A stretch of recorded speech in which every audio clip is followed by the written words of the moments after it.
El Camino College in the city of Torrance. Fox Sports West 2 presents the ARCO and AM/PM High School Football Game of the Week tonight. It's the Redondo Union Seahawks taking on the Mira Costa Mustangs. Hi, everybody. I'm Jim Watson along with John Jackson. Welcome to Murdoch Stadium along with El Nino. It's been raining for the better part of 3 hours, and the field is a mess, but a great one tonight. Mira Costa and Redondo, two teams that have never met in the playoffs, but JJ, they certainly know each other pretty well, don't they? They do. This is bigger than a semifinal game. Both teams crosstown rivals. Only 2 miles separate the schools. They met in the season finale. Mira Costa winning that one 31-20, but Jim, it's the playoffs. It's raining. The stakes are a little bit higher. And the rain could be the great equalizer anyway. Robert Hodge, the quarterback for Mira Costa, likes to put the ball in the air, but last week in a win over South Pass, dislocated his shoulder, questionable coming in. Right, he is questionable, but he will play. He'll play with a harness over his off-throwing arm. Tremendous numbers, only played in half of 6 games, but Coach Morris said it would take an act of Congress for him to not be available in this one. Well, Mira Costa likes to keep it on the ground a little bit more tonight. That would be understandable, and that would end up in the hands of Hussein Meadows, one of the best in SoCal. Meadows is a perfect complement to Hodge. Last week, he rushed for almost 200 yards rushing against South Pasadena. He's going to have a big night along with Hodge for them to be successful. Redondo definitely understanding the role of underdog tonight. They have not been this far in 55 years, and we're still checking that. It's an incredible story for these guys. They came in as an at-large bid and have fought their way through #1 seeds and gotten to this part, a rematch in the Ocean League. They will pound on the ground, and that means DJ, Dennis Jones. Yes, Dennis Jones leads this Cinderella story for Redondo. The coach calls him the toughest player he has ever seen. The last time these two teams met, 130 yards, 1 touchdown. He must come up big tonight. We thought the rain might hurt the crowd tonight, but they are filing in as we speak at Murdoch Stadium on campus at El Camino. It's a good one. It's the semifinals, Mira Costa and Redondo, but the kids on campus, well, they just call it the game of the week.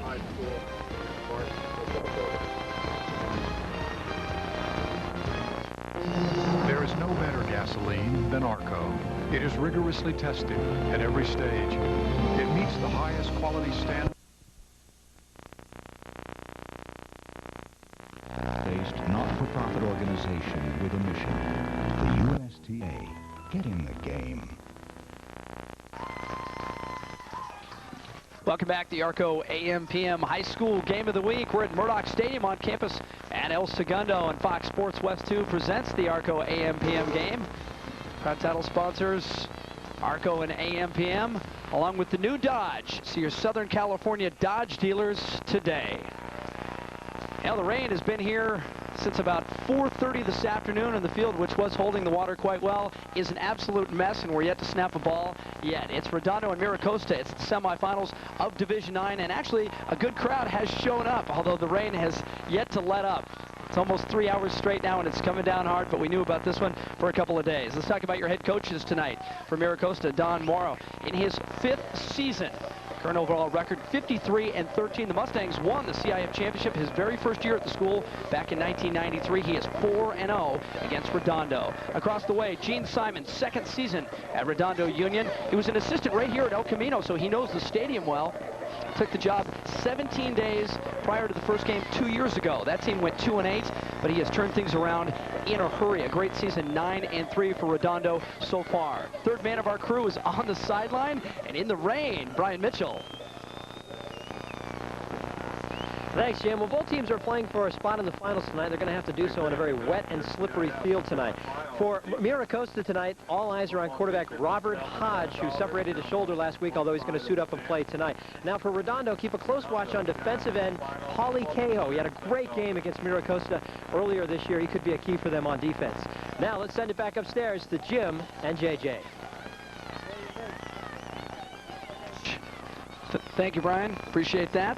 Brian Mitchell on the sideline all day. And you know, JJ, for most of the season, I was jealous because he never has to wear a tie. But tonight, I think we're the lucky ones upstairs in the dry skybox. There's no way I'd trade spots with him tonight. It looks like it's going to come down all night. It's actually light right now, but look for that to pick up as the evening goes on. Now, this rivalry dates back to 1955, and it's been close. A couple of good streaks by each team. Mira Costa has actually won the last 5 of these. You can see the series history right now, 21-18, Mira Costa on top. In the earlier meeting, as JJ touched on, at the top, 31-20, the Mustangs in the regular season finale that clinched the Ocean League title, their first since 1976. Redondo won the toss. They're in the red. They elect to receive. Back deep for them, Nate Rodolante, and also back with him, Aaron Cogan. We are underway. It's the semifinals of Division 9, a line drive. This one is handled by Cogan. Cogan near his own goal line. And as you can imagine, the footing not very good. Still on his feet, finally put down right at the 15. Well, Troy Dorham is the starting quarterback for Redondo. 1,144 yards passing, almost 52%, but a controlled passer, averages just about 12 yards a throw, 10 touchdowns, 6 interceptions. They're not going to put the ball in the air an awful lot tonight. You can see that 95 of 184, so a lot of stuff underneath, a lot of slants and controlled things as well. Troy Dorham, the quarterback, and he is a lefty. The Redondo comes to the line of scrimmage for the first time. The rain continues to fall. Hand out quickly into the backfield. Dennis Jones, who we expect to see an awful lot tonight, maybe for a couple of yards. Take a look at our K-Swiss starting lineups in the Redondo offense. Start up front with the big guys. Joe Absher calls the line signals. He is the team's best lineman in the backfield. Dennis Jones, we mentioned already, 1,381 yards, 14 touchdowns. And you know, like JJ told you already, Simon says he's the toughest guy on the field. Sidney Blue, Chris Reno, the two wideouts you want to keep an eye on, although I don't know that they're going to see a lot of ball tonight, JJ, not with the weather the way it is, and Redondo might be a little bit conservative. They'll go from the eye. Again, Jones is the tailback, and of course they go right to the air as soon as they say they'll run it. Good coverage by Mira Costa, getting out wide to stuff that one. No gain. More from our K-Swiss starting lineups, the Mira Costa defense. Joe Esparza leads the defensive line, 13 sacks, and that is a big surprise, a pleasant surprise for Mira Costa. Linebackers led by Curtis Holloman leads the team with an amazing 20 sacks. Dane McConaughey is the backup quarterback. D-backs Mike Enos, 12 interceptions this year for Mira Costa. Pretty good defense. Brings up a 3rd down and 6 now from the 20-yard line. Opening drive for Redondo. A 5-step drop, nobody open. A little pressure coming on now. Down goes Dorham. Now that's just a coverage sack, JJ, because he had plenty of time, just nobody there. He did. He had plenty of time to throw, but as you mentioned, the great coverage from Mira Costa. Get a chance to look at it here. He drops back in the pocket. Plenty of time to throw. He moves to his left a little bit, but it was just great coverage downfield. No place to throw the ball. He probably did the best thing right there to eat it and not make a big mistake early in the game. And you can see he really couldn't scramble out of the pocket either. He almost fell down on his own with all the mud has accumulated at both ends, as you can imagine, right around the 10 or 15-yard line, and then again right at midfield. So Redondo goes 3 and out, and they will have to kick. Louis Arian, back of the end zone, has to go to his left to retrieve the snap, and now kicks a line drive across the middle. This one rolling dead at about the 34-yard line. And it's getting ugly already. You know, you see everybody sliding around the field already, Jim. As you mentioned at the top, it's very, very muddy field, which will lend to the running game for both teams. Whichever team is able to handle the ball and run effectively will have the big, big advantage in this game. Robert Hodge leads the Mira Costa offense on for the first time tonight. Over 2,500 yards passing, a 52% thrower, averages over 20 yards in completion, and a nice ratio here, 28 touchdowns to just 12 interceptions. Playing with a dislocated shoulder. They'll keep it on the ground. They have him in a harness tonight, JJ? Is that what they said? Yeah, he will be wearing a harness tonight. It is his off-throwing ham, so they're hoping that won't affect him. Take a look at the Mira Costa offense. Starting lineups again sponsored by K-Swiss. Mike Jensen, Matt Schaefer, the bookend tackles, 6'5", 265 apiece. That's nice to be running behind. And of course, the guy who carried the load for them, Musan Meadows, 1,150 yards, 15 touchdowns, averages over 7 yards a carry, had almost 200 last week. Mike Esparza, 3 touchdowns in the opening round, 12 on the year, is the big wideout. Again, they keep it on the ground. And some room up the middle that time.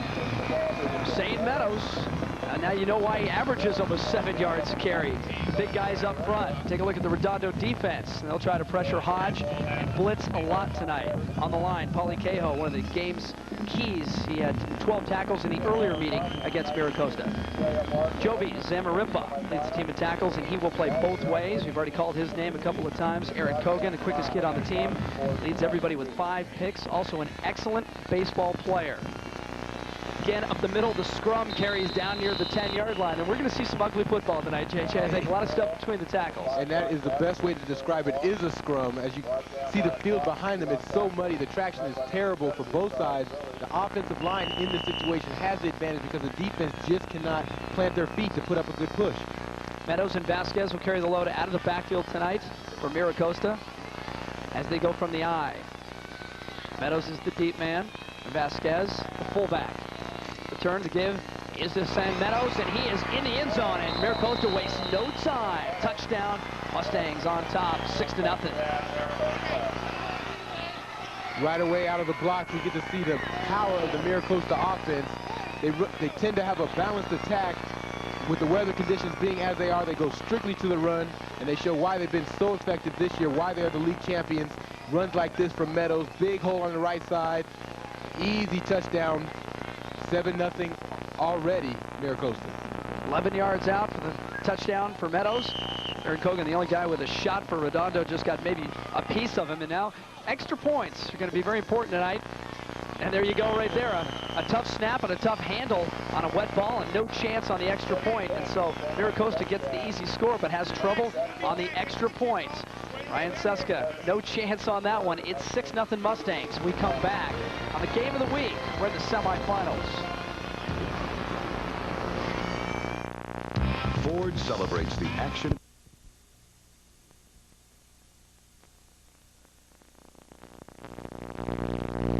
Fox Sports West 2. Welcome back to Murdoch Stadium on campus at El Camino Junior College, or actually now, JJ, they like to be called community colleges. Right. Same thing to me. It's the Division IX CIF semifinals, and of course, the winner of a trip to the big game next week is the winner of Monrovia and Beverly Hills. Mira Costa in the white jerseys, at least they're white right now, up 6-0 as they held Redondo 3 and out, took just a couple of plays to score. St. Meadows 11 yards off tackle for the touchdown. The extra point was missed. That's where we stand, 6-0. Redondo now with the return of kick. Nate Rodolante out across the 20-yard line to the 22. Now for Redondo, a little bit surprising, JJ, because they went to the air a couple of times on that first series. I thought they'd be very conservative. Their offense is run heavy anyway, but coming in with the weather and the fact that Mira Costa is a team that is explosive offensively, I thought for sure they'd keep the ball on the ground a lot tonight. Right, that was uncharacteristic for Redondo, but I think the thing is they want to try to get some type of balance even with the weather conditions. We'll see how they come out this drive. Jones and Zamaripa in the backfield. They give to Jones, the deep guy. Bounces it outside, breaks one tackle across the 25, and carries guys out of bounds at the 27-yard line. He stays in, they'll keep the clock running. 7:45 to play in the first quarter. 6-0 Mustangs right now. Well, this series, it goes right to the run, as we talked about, that they need to do this game to be effective. Nice run outside. Dennis Jones bouncing outside. He's going to have to get the predominant number of carries tonight, at least 25, in order for them to even have a chance tonight. Sidney Blue and Reno, the wideouts, both at the top of your screen. Durham turns, gives to Jones again. He's been getting a lot of calls so far. Breaks out of the arms of some tacklers. Now tries to turn the corner. Turns nothing into a little something across the 30 out to maybe the 33-yard line. And that's the one thing on a field like this. It's kind of dangerous, and if you don't wrap, guys are going to step away and break some big ones. Right, already the rain has taken effect on the jerseys of the running back. They're already wet and slippery, as you mentioned. And so you're right, Jim, if they don't wrap up, things like this will happen. As Jones had nothing there. Mira Costa actually did a great job, their front seven on defense that time. But Jones, a slashing type of runner, the rain doesn't seem to affect him early. Blue now is wide left. And Reno in the slot at the top of the screen on the short side of the field. They switch from the I back into the pro set. Zamaripa and Jones. They show a little bit here. It's Jones spinning. Jones getting some positive yardage out at about the 38-yard line. You know, the big dilemma for Redondo tonight is how to get this running attack started. Mira Costa runs a very unique defense, a 3-5, which we don't normally see at any level of football, much less at high school. But they have a 3-5, 5 linebackers, Jim. That is, in essence, an 8-man front. Makes it very, very difficult for teams to run. All right, it's second down now and 5. As Jonesy picks up 5 on that effort. Ball at the 38-yard line. Durham shown a lot of poise so far. Turns and gives again to Jones, and again, Jones, a short gain, but positive yards. Across the 40 will be short of a first down and bring up 3rd and 1. Let's get out of Brian Mitchell on the sideline. Thanks, Jim. Something to keep a close watch on as the game unfolds. Coach Morrow of Mira Costa told me it was imperative that his defense contain Redondo's 2 backs, Jones and Zamarripa. Morrow said it's important to hold those 2 to 150 total rushing yards or less in order for his team to be successful tonight. Guys, let's go back upstairs to you. Well, they know they're going to get it, that's for sure. With the weather and the attack that Redondo features, it's 3rd and 2, and you have to be able to keep it on the ground again. They go up man. I think it was Zamarripa, but he is pushed all the way back and thrown in the mud. I don't think he got it. They're going to mark him at just across the 41. They needed to get to the 42 for a first down, so it'll be 4th down. Too early to roll the dice, isn't it, JJ? Yeah, I think in this situation you have to play field position with the rain. I'm surprised at the call. Fullback dive to Zamarripa. Although he's a big, powerful back, it's hard to get any vision from that close when you get a handoff for him to bounce outside or do anything.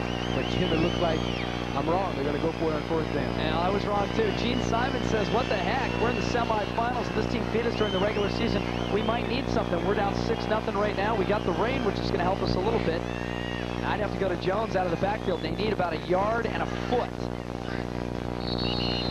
And a good head bob by Dorman. He might have got one of the up man for Mira Costa to jump, and that may be what they wanted all along, one of those decoy plays. Well, I think that's what they came out trying to do, is try to draw Mira Costa offside, but I think we have the offensive tackle for Redondo actually moving first, so this will cost them 5 yards and bring up an obvious punting situation. All right, so it backfires, and yeah, now it's 4th and 5.5, so they will kick it away. As we talked about, Jim, I thought it was too early for them to roll the dice. Although they are the Cinderella team in this game, it's too early for them to take any chances to have this game be blown open early. Esparza and Vasquez back for Mira Costa. Arian goes to his right this time and gets off a much better kick than he did the first time. Esparza has 34, breaks it outside, hesitates now outside the hash mark, looks for a big block and gets one. Esparza near midfield, and that is a huge block by Mira Costa. That was Jason Holm. What a huge block. We'll take a timeout. 6-0 Mira Costa. We come back. Murdoch Stadium on Fox Sports West 2 with the semifinals, and it's still the game of the week.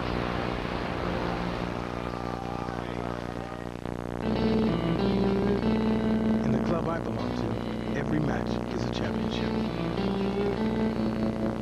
The club I belong to is wherever I want it to be.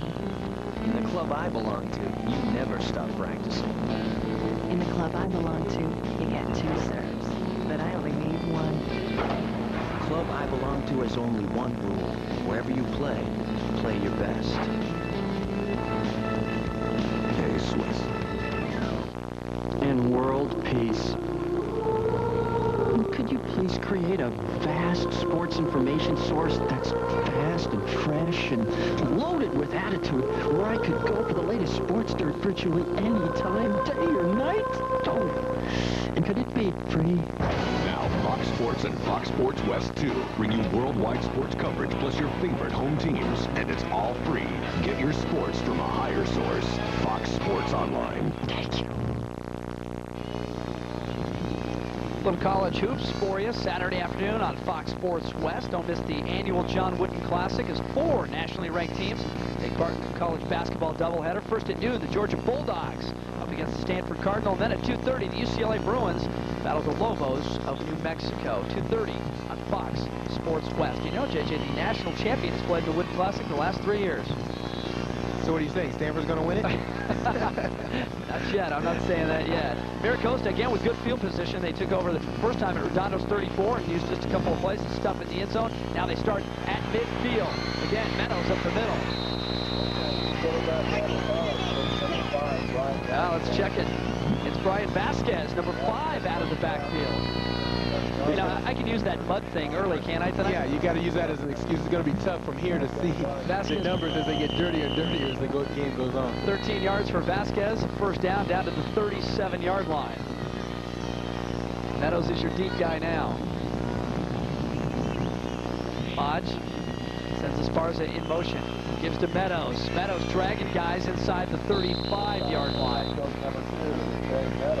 Jim, I tell you, Redondo right now is taking a page out of Mira Costa's playbook defensively. They've gone to an 8-man front themselves, actually 9 men. That last play, they didn't have one defender past 6 yards on the line of scrimmage, so they're content to try to stop this running attack from Mira Costa. 2 yards on that one. Be second down and 8 now for Mira Costa.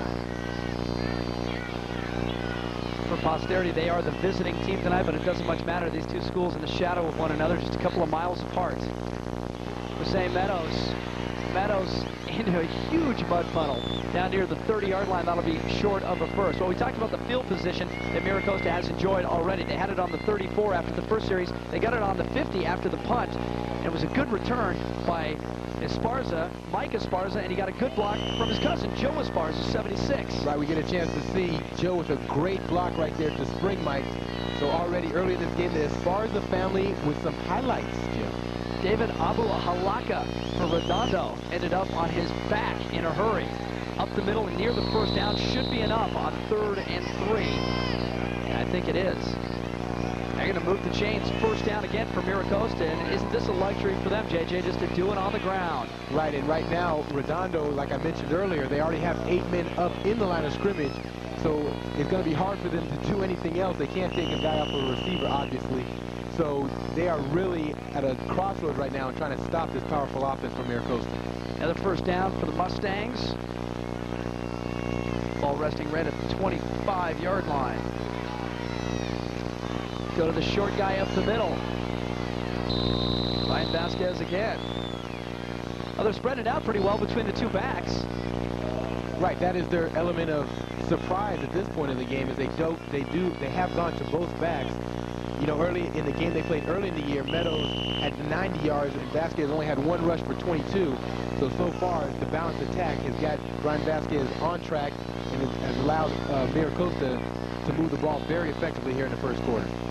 Second down and 3 now. Ball at the 18-yard line. Mira Costa already in front, 6-0. Hodge to Meadows. No, it's not Meadows. They brought a new guy into the backfield, Curtis Holloman. So that's the 3rd different guy to carry the ball out of the backfield. Well, since the running backs are doing all the work, I guess Mira Costa and Coach Don Morrow think that they have to get more carries to spread the wealth a little bit so they'll be able to last for 4 quarters in this one. Yeah, and the mud guys are going to get very tired pretty quick. Curtis Hoffman actually starts on defense. He is the speed back in this trio of backs for Mira Costa. Now they go 3 guys in the backfield. They put some beef back there. If they go to Meadows, now they're going to go to the short man up front on the dive. Whistles and flags from the back judge. Clock stopped with 1:17.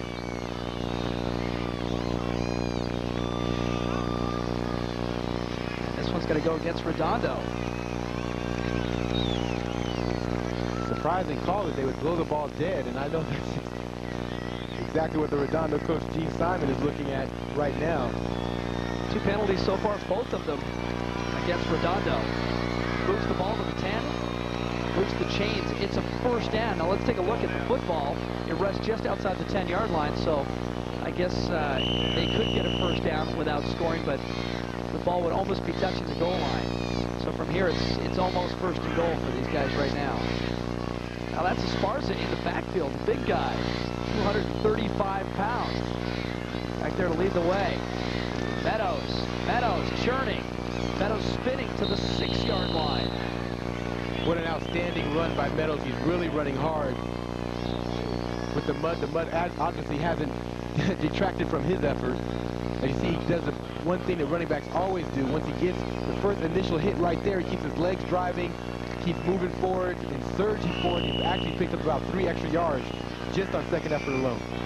Second down now at the 7-yard line. And again, 3 guys in the backfield. This time, they put Esparza on the left side. They run to the right. Meadows, maybe back to the line of scrimmage. Good reaction by Redondo that time. And that was actually, Jim, the first time that the Redondo defense has swarmed the running back. That time about 5 red helmets all over Meadows that time. So maybe they're starting to try to catch on a little bit how to stop this running attack. They're going to have to, because at this point, Mira Costa is perfectly content running the ball. They won't throw the ball, and this is a very balanced attack. Get a chance to see the off-tackle play, but notice the red helmets, the red hats around the ball right there. The first time that we've seen tonight they've used that swarming type of defense. That's what's going to take for them to stop this attack. Jason Plenty, the first guy in for Redondo, puts a stop to that play, at least, as Simon trying to get his guys fired up. They trail 6-0 after 1 quarter. We will come back. Mira Costa has the ball knocking on the door again. And now...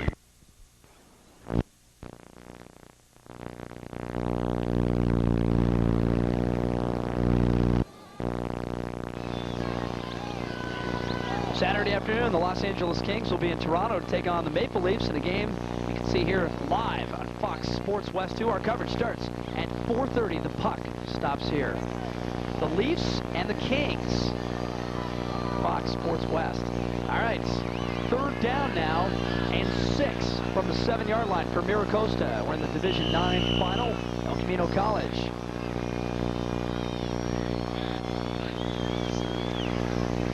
Fake to Meadows. Hodge rolls and throws to a man at the goal line, and it's a touchdown. It's Vasquez coming out of the backfield. The short man flares out, and Hodge tosses it to him. Tremendous call by Coach Don Morrow here. They've been running all game long, as we talked about. This time he goes to play action fake. Ryan Vasquez wide open. It was easy pitch and catch for Hodge. We get a chance to look at the play action. We missed off tackle. It was a great play fake. Right here, Hodge, easy pitch and catch as Vasquez is wide open. Just slides into the end zone. It looked like his knee might have hit before he actually got to the goal line, Jim. I think he got a good call there. I think he might have been down as well. Little sliding move right at the goal line. The ball popped out as well, but they're going to give Vasquez the touchdown. It's 12-0 now, and Mira Costa going to try to tack on the 2, make it 14, the way it's supposed to be. Vasquez now the only guy in the backfield.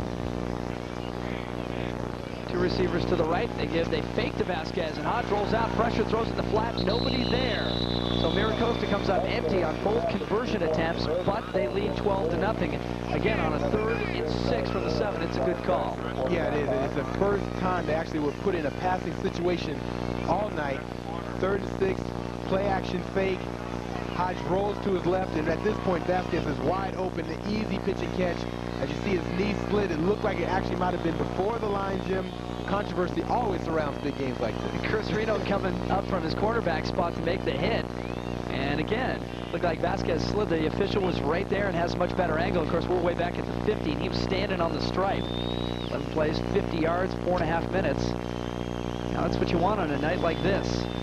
Right, you got to give credit to the offensive line for Mira Costa. They've been going predominantly to the right side. Jason Hove, Matt Schaefer, they've been doing a tremendous job. And Jim, one note, Hove is one of the best linemen in the area, along with Scott Huber for Peninsula. Rodolante and Kogan back for Redondo. This ball drifts to Kogan at the 4-yard line. He's got a wedge in front of him. Redondo needs something to happen. Kogan to the left. One guy. Kogan at the 40. Finally dragged out of bounds at the 37. Now the Seahawks needed a big one, and they got it. They got it. Kogan, perfect timing. Everything has been going wrong for them up to this point. Special teams can often turn games like this around. Kogan does exactly that. And now Redondo shows brand new life, and it looks like it could be a brand new ball game. That's what you need in a playoff game. You need a big play like that. It fires you up all the way to the 37-yard line. 59 yards on the return. And Justin Jackson with the touchdown-saving tackle for Mira Costa. Let's see if Durham can keep it going now. Gives to Zamarripa, off tackle left, hit at the line of scrimmage, fights forward, still on his feet. A nice gain on 1st down for Redondo, and Redondo folks who have braved the weather, and really both schools represented well, JJ. We were talking about it when it started raining early, and everybody knew how heavy this storm was supposed to be. The the El Nino. I don't know if you know that's what they're calling it. Yeah. We didn't expect a big crowd, but we got one. Every time there's a cloud in the air, they refer to El Nino. But you're right, Jim. Before the game, maybe about a half hour, 45 minutes before the game, there wasn't that many fans here. Now, they have pretty much filled this place up, and they're still coming in even with the rain. Carl Watson now in the backfield for Redondo. You can always tell when a new guy comes in because he's clean. Carl Watson with a handoff. Bounces it out. Left side.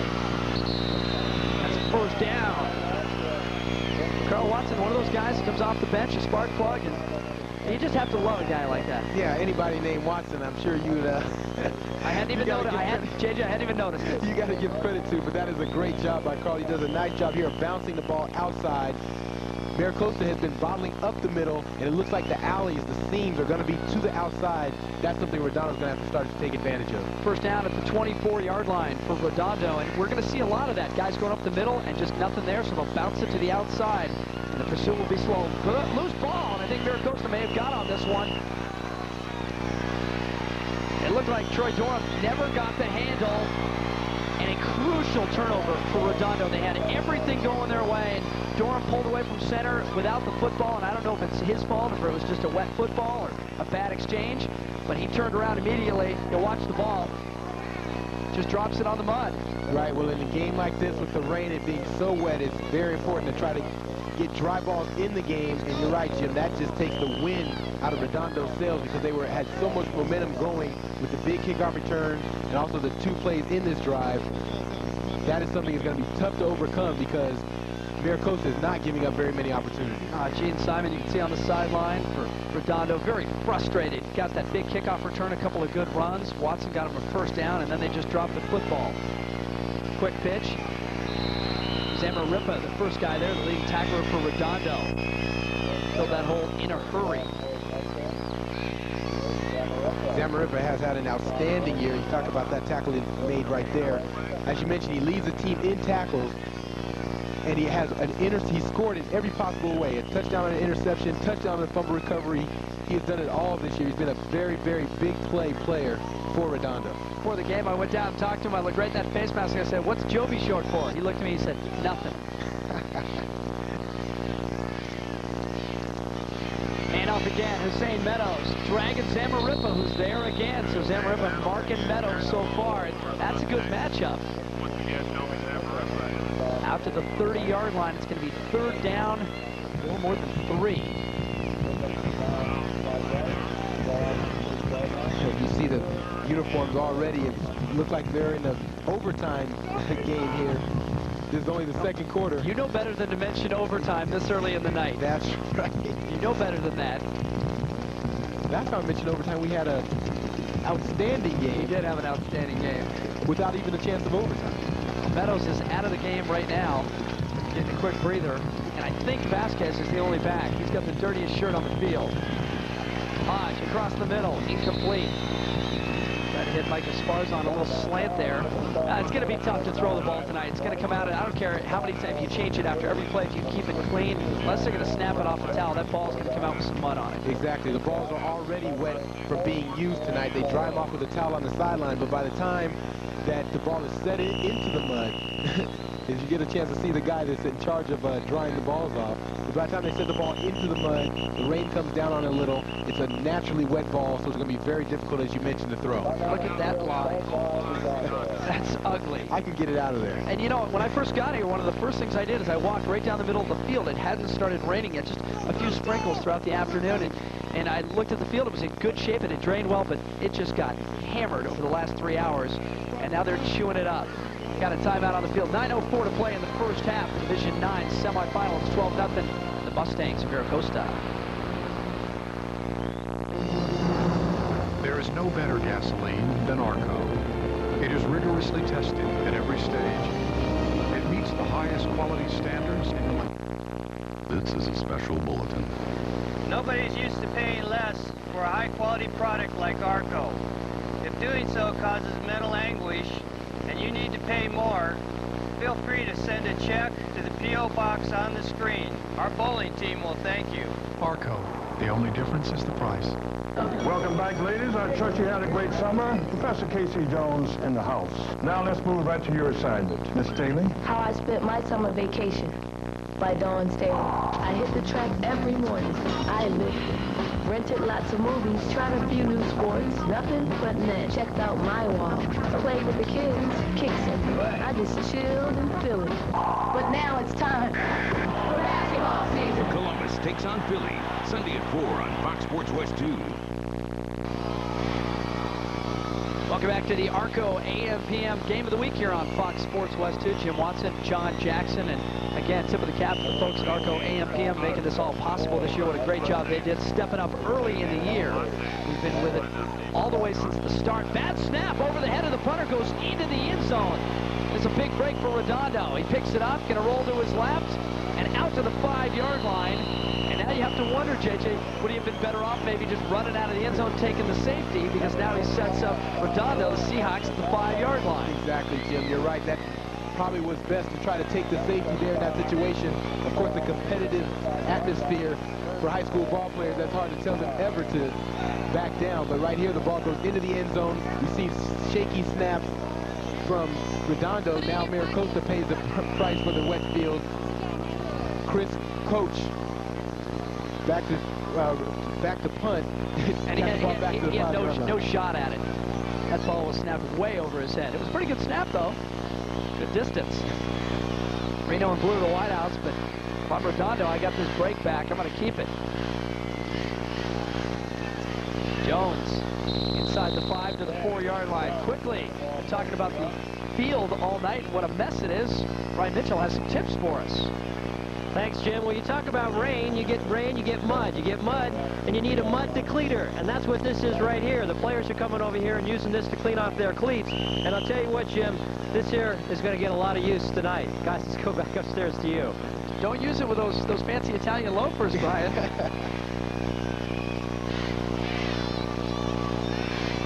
Redondo again inside the 4-yard line now. The turn and the give. Namarippa, the middle. To the 2, maybe. What a big momentum swing this will be for Redondo. As we talked about the time before, they had a big kickoff return that could shift the momentum. Now a turn, well, in essence, similar to a turnover, gets the first and goal to 5. They have to come up with a touchdown here. It's going to be 3rd down, the ball at the 1-yard line. Right now they're in 4-down territory. They're going to have to take 2 shots at this. Now I go right to Zamarippa in the backfield. He is a big kid. I'd make somebody keep him out of the end zone. They go to Zamarippa. He falls. And did he break the plane? He does. That's a touchdown for Redondo. And that is a huge confidence builder. Remember, they just gave the rock away a few minutes ago. They get it back to make the most of it. Now we got a football game. Right. Well, Redondo, they started off slow in this game, Jim. You know, this is the first time, as we talked about at the top, that they've been in this situation in the semifinals. So their nerves have settled down. Maybe they'll be able to relax and play a little more consistent, typical of how they've been playing all year. Look at Zamarippa. He's a mess already, and he's got a big grin on his face inside that helmet. Vaults inside. He's just too big and too strong. Mira Costa is there, but he only needed just a small surge. He gets it and cuts the lead to 12-6. And now here comes the extra point for Redondo. Aaron Kogan for the kick. And let's see. The snap, and then it's behind the placement now picked up by Kogan, and he falls down. So everybody at that end of the field is going to have problems, because it is and I've been waiting to use this word all night, it's a quagmire at that end of Murdoch Stadium, my friend. It is ridiculous, but that snap was behind the holder, and no chance for Kogan. And rarely do you see a kicker look like that. Well, that makes the score 12-6. This game gets more interesting as we go. It seems like at this point, anybody that can convert an extra point will have a very, very distinct advantage. It'll put them at the odd numbers, which is that at this point looks like it wasn't going to take to win in this game. You see it again. The snap goes behind Brett Gutierrez through his hands, and then it ends up back in the hands of Kogan. He tries the left side, no chance, forget it. So the team's now combined 0 for 3 on what is normally an automatic PAT. Well, they only went 6 yards, and they took 6 snaps to get there. Buck 19, Zamarippa with the 1-yard score, 12-6. But Redondo needed something, and boy, were they down after they gave that ball away on 1st down at the 25. And they got a break. They got it back on the bad snap by Mira Costa. There's one guy who still looks pretty good. Dustin Zamboni. Line drive picked up at the 15-yard line. Mike Esparza. Esparza to the middle, spins at the 35 to the 40. Finally put down at the 42-yard line. Esparza really taking his time on that one. Esparza did. He took his time, as you mentioned, Jimmy. Let his blocks set up. With the rain, it takes a while for all the big guys to get back on kickoff return. He timed it perfectly, found a big seam, and gives them good field position again. You know, it's funny, JJ, because he was so deliberate right there. I thought maybe there was a whistle. We're in a closed press box. I thought maybe they blew it dead. Just waiting for it all to develop in front of him. A unique but effective kickoff return. Yeah, it's a smart play. He was letting the wedge go. Now let's see what Hodge and the Mustangs offense can do. They go to the dive right up the middle. It is just ugly now. Brian Vasquez, but this is good football weather. You were talking about it before. You like this. You ever played a game like this at Alma? You guys played in the dome, though, up there, didn't you? Yeah, right. I played in many games like this, and I am not a fan of this rain. I can tell you that right now. It makes it very hard to cut for all the skill players, Jim. Of course, the linemen love that kind of stuff. It's a big weekend for you and all the Lancer alums, right? You guys got Mater Dei this week in the semis. Down in Mater Dei, we're wounded, though. You know, we lost a couple key injuries in our backfield. Still we, isn't it? Yeah, it always has to be. Meadows fires through, still on his feet. Across the 45, down to the 42, and still fighting for extra yards. They're going to mark him inside the 42. That's the first down for Mira Costa, but a flag lies back at the 44-yard line. This one, as you can see the officials pointing, probably going to come back. Whenever they point back, that means it's going to go against the offense. Holding, and that's going to negate a big run. And Meadows knew it. As soon as he got up and looked back and saw the flag, he dropped his head and started walking towards his own end zone. Well, the rain has let up a little bit, but it's still raining. And of course, it's easy to say in here. We have the best seat in the house tonight for this one. You know, it's a good night for high school football. It's a better night to have Fox Sports West 2. Enjoy this in friendly confines in your own house. But I'll tell you, a good crowd here. I did not expect this many people to show up in the rain. That's what's great about high school sports. There's passion here. Hodge drops back, goes across the middle, in and out of the hands of his receiver. It's Holloman. Brian Mitchell working like a dog on the sideline. What do you have, Brian? Thanks, Jim. Talking with Coach Moore about the first game between these two teams in the regular season. Coach said it was a strange game and that the first half was all defense and the score was 7-7 at halftime. Then his offense got on track and piled on 400 yards of offense in the second half on their way to a 31-20 victory. Coach said he'd like his offense to be a little more consistent in the first half tonight, and they have been. Guys, let's go back upstairs to you. It's going to be tough to be consistent with these kind of conditions, JJ, just because you don't know what's going to happen. Every time that ball goes back to the quarterback, you're taking a chance. Hodge now with 3 receivers. Let's see if they elect to go in the air. No, they're going to keep it on the ground. They go to Vasquez out of the backfield. Redondo is right there. Eventually, if I'm Mira Costa, I'm going to put the ball in the air because Redondo's playing run. Right, when Redondo has settled down, as we talked about, and is focused on this running attack. But, you know, Mira Costa relies on a balanced attack, so for them not to be able to pass in this type of weather conditions really helps the effectiveness of their offense. Gene Simon happy with the performance of his defense. Nick Orlando, one of the guys in there for the Seahawks. And a penalty flag as Mira Costa lines up to kick, and I think maybe Redondo had too many guys on the field. Matt Dorn was trying to hurry off. 12 guys on the field against Redondo. Now that's what, 3 penalties now against Redondo Beach. Right, and the other penalty that was called earlier was another 12 men on the field. So right now for Redondo, they've got to get their substitution straight. That shouldn't happen this late in the season, JJ. These guys should be well schooled in what squad they're on. Right, as you talked about, Jim, we're 13 games into the season. And that, as you see the frustration on Gene Simon's face, those type of things, you're right, should not happen at this point. Good snap this time. Punt is away. Rodolante back for Redondo, but I don't think he's going to touch it. He gets away, and the ball going to die in the mud at the 26-yard line. Now let's take a look at what's on tap on Saturday. Here's your CIF lineup. Pauley versus Loyola. Those are 2 teams I've seen this year. Pauley very good with Herman Ho Ching, of course, out of the backfield. Antelope Valley and Ayala. Notre Dame with Justin Vargas in Division III up in Santa Maria against Rigetti. Canyon Springs against Chino. Freya Linda, a surprise going against Sean Foster and Tustin. That is a tall order. Ukaipa against Pacific. And Northview, an upset winner last week over Rancho Alamitos, the top seed in Division 8, taking on Laguna Hills. And Mike Jones, another great runner. In fact, Mike Jones, the all-time rusher in Orange County history. So a good lineup, all those games on Saturday. Dennis Jones spinning out near the 30-yard line for Redondo. And all of a sudden, a game that Mira Costa was controlling, now the momentum seems to have gone over to the Red Wave. Right, the momentum often shifts in games like this. You know, two high-quality teams as we have here tonight. So these momentum swings are not unusual. It happened in the first game. They both came out and played to a 7-7 tie at halftime. Mira Costa got the momentum in the second half, which led him to the victory. 4 yards on the carry, 2nd down and 6 now from the 30-yard line for Redondo. 5:09 to play in the first half. Durham tries to send Zamarripa in motion. He sees it the second time. Now turns, gives Jonesy in the backfield. He cuts it back.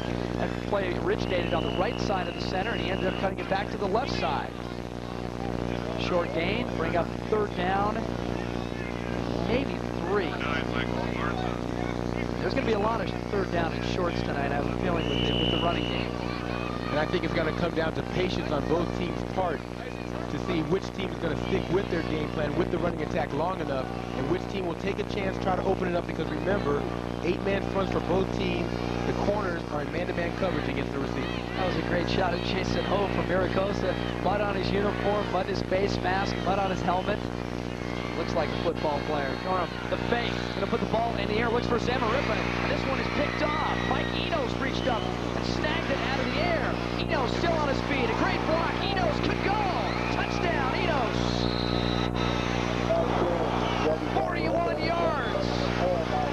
Like picking a grapefruit out of a tree, he reached up and took that one. What an outstanding one-handed interception by Mike Enos. He leads the team in interceptions with 12 already. 2 of them this year for touchdowns, Jim.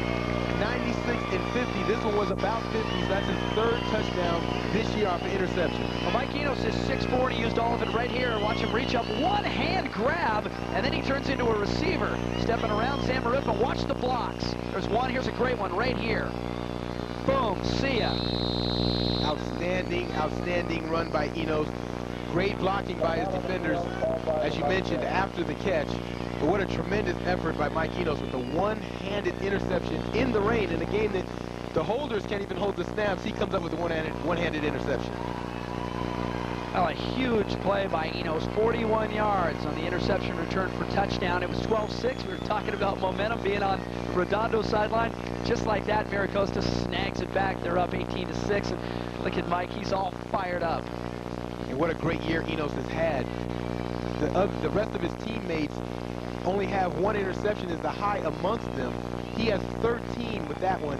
He leads the team, as it says right there. He has had a tremendous, tremendous year playing at that free safety position. Now that's going to be a huge play if Mira Costa goes on to win this game. It is right now, but just changed the whole feel, the whole texture of this game right now. You should take a look at it again. You watch Durham. He lofts this one up. He's got Zamarripa. It would have been there, but look at the catch by Enos, reaching out and making the one-handed grab. And now he turns into an offensive player. And watch, look at Mira Costa. Look at them go from defense to offense, start making blocks. Here's the big one right there. Oh, that's just cleaning off a shelf. And good wheels by Enos. Yeah, just a big, big momentum swing.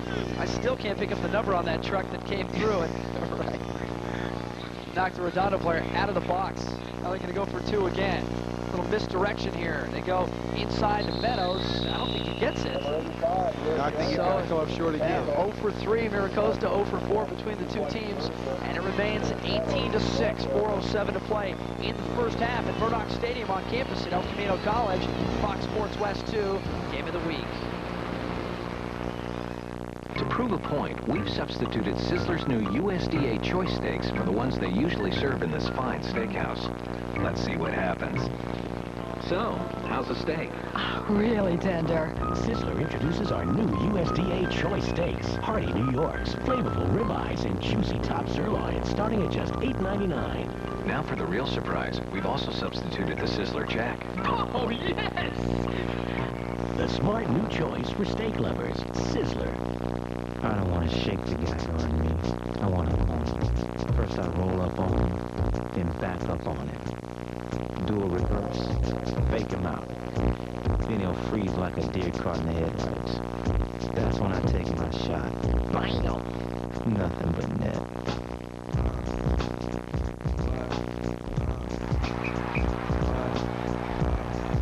The Kings meet the Leafs in Toronto, Saturday at 4:30 on Fox Sports West 2. Welcome back to Fox Sports West 2, your region of Fox Sports Net, and our coverage of the ARCO AM/PM High School Game of the Week. It's the Division 9 semifinal. Mira Costa and Redondo, two schools that have never met in the playoffs, and they're just 2 miles apart. They play in the same league. Mira Costa won the regular season matchup 31-20, but that game wasn't decided until late in the third quarter. Mira Costa now on a 41-yard interception return for a touchdown by Mike Enos, on top 18-6. Ryan Seska ready to kick off again. He's had a busy night. A swiver down the middle, picked up by one of the up men. Return short way, Enrique Corral for Redondo after the 37-yard line. Well, we've been trying to pick up the big block on the interception return, and if you're at home, maybe you can help us out with this one. Here comes Enos down the sideline, and you tell us with a number on that big guy coming in. That looks just like a freight train. It's just an outstanding block. Exactly what you want to do after any interception. A great block that springs Enos for the touchdown. A big momentum swing. And Jim, as we talked about at the top, turnovers always so big in this one. Redondo with 2.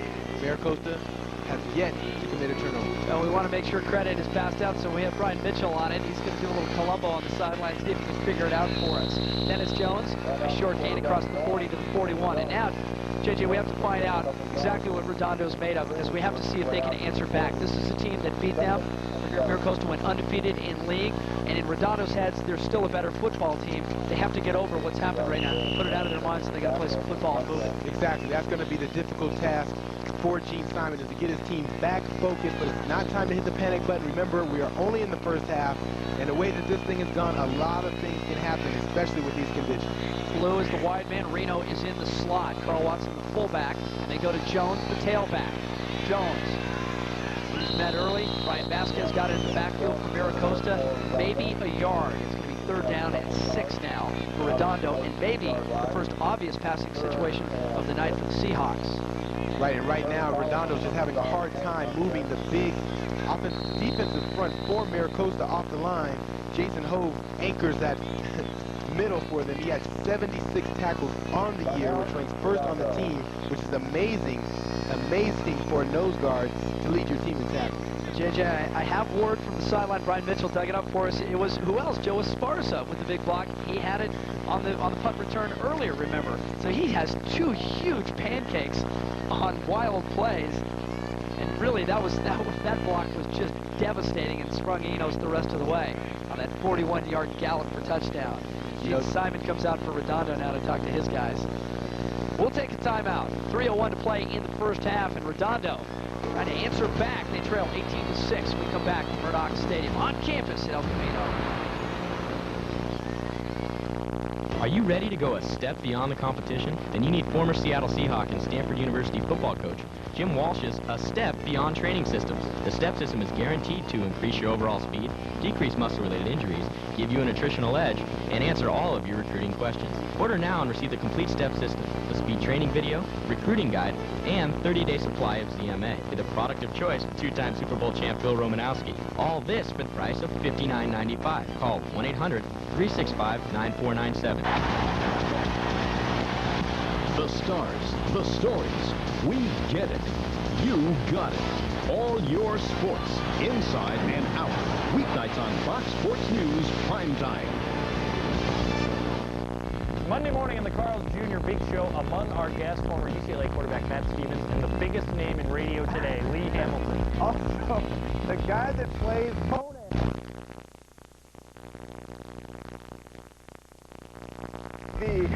Steve Lavin from UCLA on the Big Show.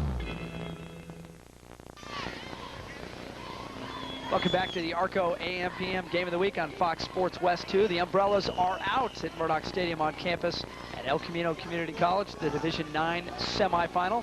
Jim Watson, John Jackson, and out braving the elements, Brian Mitchell in the muck on the sideline. And it's 3rd down and 6 for Redondo at the 42-yard line. They trail by 12. Durham back to throw, goes down the sideline, throws it high for Zamarripa, and it's knocked away. And Enos thinks he should have had another one, but instead a flag comes flying in, and Enos wanted the pickoff again, but I think they're going to whistle Justin Jackson. Right, it looked like he came in just a little bit early, and that's going to draw a pass interference call, which would give them an automatic first down. Interference against Mira Costa. And we talked about some of the breaks that Redondo would need to get back into this game. They got one on a kickoff earlier, didn't make the most of it, got it back on a turnover, and scored after that. Another big break. Well, Durham lost that ball, and wow, that's why we heard a lot of boos from the Mira Costa sideline and fans. Obviously, that time it looked like both players playing the ball. Actually, not a bad defensive play. Very questionable pass interference, but I'm sure Redondo is not going to question it at this point. I'm surprised you as the former receiver. Yeah, I got to, backing up the D-back. I call it how I see it now. Zamarripa, the first guy through. Justin Jackson was the first man to meet him inside the 40 down to the 37-yard line for Redondo. You know, that's the one thing that Mira Costa has done well that Redondo hasn't. They've used both backs effectively.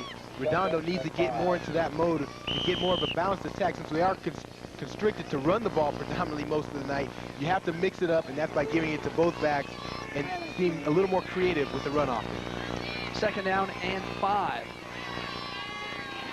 Durham going to go to the air, throws wide. He tries to hit Reno. Is behind Chris, no chance. Third down and 5. 2:20 to play in the half. Jim, I can't help but question that call. That time they go 2nd and 5 and they go to the air. You know, the ball lies right now at the 37-yard line. You're already down by 12 by 2 touchdowns. You know, in this situation, I think you're in 4-down territory. I'm surprised they just didn't go right back to the run and it basically have 3 downs to make 5 yards. All right, what do you do now on 3rd and 5? You have Reno and Blue wide. Zamarripa and Jones in the backfield. Keep it on the ground? I got to keep it on the ground. See if they go to Jones, the tailback. Nope, they go to Zamarripa, the up man. He steps through a couple of tacklers inside the 30, and that's a first down. Redondo making some noise across the way. The clock continues to run now. It stops at 2:12 as they move the chains. And that's the balanced offense that we're talking about. Since they are constricted to running the ball predominantly most of the night, you have to give it to both backs. This time Zamarripa does a nice job of finding the hole, weaving his way down inside the 30-yard line. Good block up front, Brandon Ponticelli for Redondo. Nice pull block there. 8 yards on the carry for Zamarripa. First down. Ball just inside the 30 now. They go to Jones, off tackle left. Good pursuit, good help. Nice swarming defense, Mira Costa. Stops the ball and starts the clock. 146, 145. You know, Jones is more of a slashing type of running back. Not tremendous speed, not great speed, but Jim, on a night like tonight, nobody has great speed in this kind of weather. I think they got to start going out wide. I saw your speed before. Did you see me getting out of the rain? I was a blur. 126 now. Mira Costa on top, 18-6, and Redondo would love to stuff one in the end zone right now. It would be a whole different game. The quick throw on the outside. Sidney Blue, almost to a knee, makes the catch. A good play a couple of different ways, JJ. He made sure he made the catch, and then he kept his knee off the turf. Yeah, Blue did do a good job that time. As you mentioned, it made a nice, sure catch. Make sure he picks up the yards. That's what they need at this point, positive yards. And I like this play calling by Redondo. If you're going to throw the ball, go to a nice, conservative passing game, nice, easy pitch and catch for the quarterback and the wide receiver. Got a timeout, a minute 8. They picked up 5 on that last play, so it brings up another 3rd down and 5 situation for Redondo. Now the clock is starting to become obviously a factor in your play calling because you can't burn too many more timeouts here. You need to move the ball down the field. If you're thinking about a field goal, forget about it because it's mud from the goal line out to midfield. You can see that Troy Durham talking to Gene Simon on the sideline. He'll come out and talk to the other 10. Let's take a look at what's coming up at the break here at Murdoch Stadium on our Fox Game of the Week. Take a look at Carson Palmer, the very talented quarterback for Santa Margarita. Jim Hardigan and the Eagles still alive. They're in the semifinals. A lot of people thinking that Santa Margarita is going to play Tustin in that Division 5 final next week. Also, down in Orange County, Laguna Hills with not 1, not 2, but JJ 3 Blue Chippers for Steve Bresnahan and the Hawks. And, of course, tape and numbers from the first half of this one. What a game next week that would be with Carson Palmer versus Tustin, the aerial display versus the running attack. Yeah, Deshaun Foster, 47 touchdowns this year for Tustin High School. Play action now. Durham slips as he throws the ball, almost intercepted. Durham never got his feet underneath him, and it showed on the throw. Good read there. Zach Floberg from Mira Costa, number 81, I think is the guy who had his hands on it. Yeah, Floberg does a great job here of getting under the pass route. Play action fake. Watch the back foot here. Yeah, it just slips. No Just slips out. He puts it. Yeah, he puts it right about behind him a little bit. Those are the things that's going to be tough to overcome with the weather conditions as they are. Now it's 4th down now and 5 with 1:05 to go in the first half. Redondo needs to convert. Durham back, good protection. Now it breaks down. He steps out of the pocket for the first time. He's on the run, throws back across his body. The receiver falls down in the middle of the field. The pass ball is incomplete. Scott Matthew, the intended receiver, and as he planted out of downs. Right, and he tried to get traction at the worst part of the field, obviously in the middle. JJ, I'm not so sure that Durham couldn't have picked this up on his own. I didn't see anybody out in front of him, but I know he saw his big tight end wide open across the middle. Well, he does a great job of eluding the rush, and as you mentioned, he saw him wide open, so he thought he could make the easy throw, which it would have been a completion, but I think you're right. He could have ran and picked up the first down. Of course, hindsight now is 20/20. Yeah, and I'm not trying to pick on Durham because he had his guy wide open. It's not Matthew's fault either because he slipped in that huge mud puddle right there as he tried to come to a stop. Now, these guys aren't used to playing in these conditions. You have to change your whole cadence on a night like this. Mira Costa now going to get a timeout. 42 seconds left. They lead 18-6. The big play of the first half. Mike Enos reaching up and intercepting a pass, turning it 41 yards for a touchdown. Turned a 12-6 game, which was a lot closer than that because Redondo was starting to move. They had all the momentum. They had a chance to drive for the tying or maybe go-ahead touchdown at that point. Enos just changed this game dramatically in a hurry. Yeah, this game is going to be one of big momentum swings. Obviously, the interception was one. The bad punt, of course, earlier by Mira Costa was a momentum swing in favor of Redondo. And I think that's how this game is going to play out. It's going to be a game of opportunity, and when you're presented with the opportunity, you have to take advantage of it. Carpe diem, seize the day. Seize the day. Yeah, 3 years of junior college Latin. Now 42 seconds left for Don Morrow and the Mira Costa offense. Robert Hodge playing with a dislocated shoulder. He's got it in a harness. Tried to make a tackle last week after throwing an interception. He was a linebacker the year before. Hodge rolls out, stands behind good protection, throws down the sideline. Oh, in and out of the hands of Esparza. Ball a little bit behind him, but he should have made the catch, and now Esparza's still on his knees. I don't know if the pain is physical or mental right now. It looks like he's hurt. I think the defensive back might have actually clipped him on the ankle and maybe rolled over his ankle. Yeah, he's in some definite pain. You can see it there, kind of pounding the turf a little bit. Trying to get to his feet. In the playoffs, players play, don't they, JJ? Look at him, trying to fight through it. Oh, there's no way you're coming out of this one. We talked about at the top with Robert Hodge. There's no way he was going to miss this game. But Hodge makes a nice throw here. Nice roll. Nice ball, nice touch ball. And you're right, Esparza probably had a chance, but right there is where you see where he got the injury. I think that was Kogan. Very scary. Those ankles and knee injuries are very scary. How'd you pick that up? Back to action. Mira Costa the throw. And catch made out near the 40-yard line. And that time it's Floberg. Been playing both ways for Mira Costa. 30 seconds, they'll move the chains. Watch it again. Watch Kogan now as he'll hit the right ankle. Actually, it's the left ankle right there. Ow. Yeah, that has hurt. And, don't think that Kogan, people at home don't think that Kogan did that on purpose. He was coming over to try to make the play, slipped, but as you see, there's no way that Esparza is going to stay out of this one. He's doing everything in his power right now to shake it off. He didn't do it on purpose because if he had, Esparza would be out of the game. Yeah, that's true. You're going to do it right. 30 seconds. The clock has stopped. A quick timeout. Mira Costa's going to change some personnel.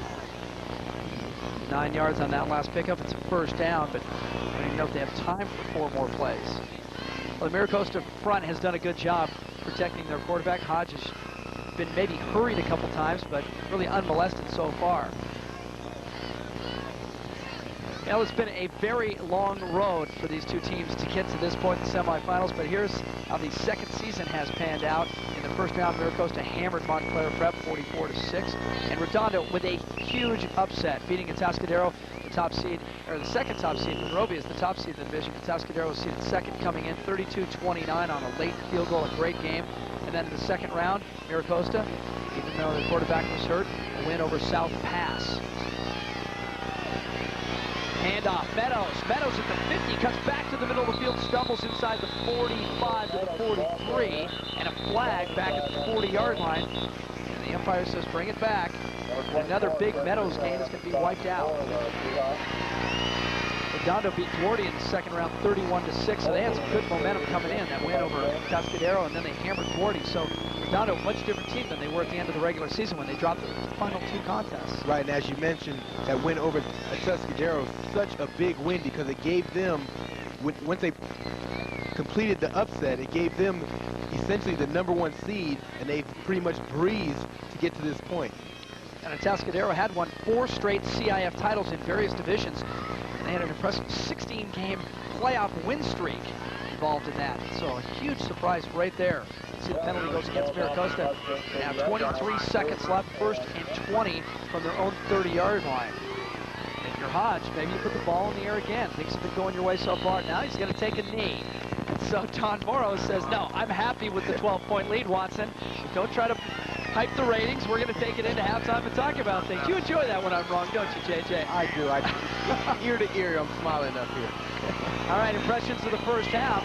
So far, I think Mira Costa offensive line has done a very good job protecting their quarterback, and the defensive secondary has done a very good job for the Mustangs as well. Right, so far the difference in the game, as you mentioned, the front five for Mira Costa, they have pretty much dominated the line of scrimmage, something that Redondo is going to have to make some adjustments at halftime to come out and try to stop this impressive rushing attack that Mira Costa has put on him in the first half. Again, the big play of the first half came in the second quarter. Mike Enos, the defensive back for Mira Costa, reached up, took a pass out of the air, returned it 41 yards with the help of some great downfield blocking. Joe Esparza with that huge decleater sent him into the end zone and turned a 12-6 game into an 18-6 game. And really, that took some of the steam for sure out of the Redondo offense, because JJ, we had just talked with 2 snaps before that about momentum had gone over to the red sideline. Right, it is a game of momentum.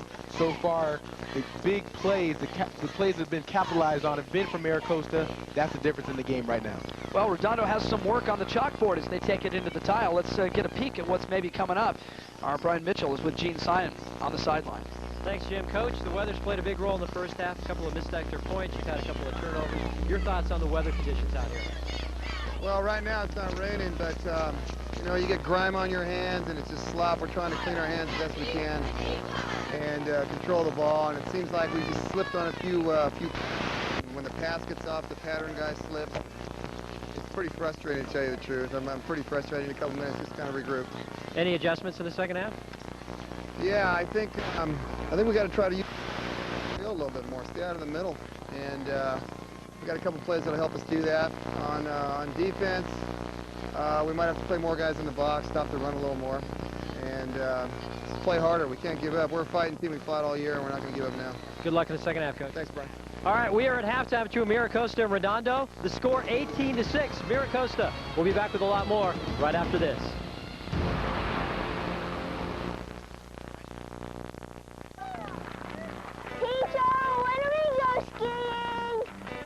Not until Max the Moose comes. Here comes Max now. Oh no! I think Max is out of control. Max, don't fall.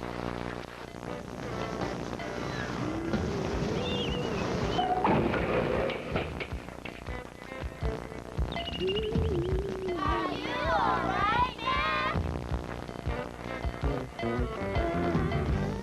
Max, don't you know the code? Max, your responsibility code. Skiing and snowboarding are a lot like riding a bike or driving a car. If you follow the 7 simple rules of the slope, it'll be a lot safer and a lot more fun. Call this toll-free number or get a copy of your responsibility code at your favorite ski area. A message from NSAA. There are many things you can do with your butt. Your butt can make you a winner. You can use your butt to celebrate. If you insist on sitting, at least take your butt around the block. At night, your butt can get you noticed. Nice butt. Whatever you do with your butt, get off it.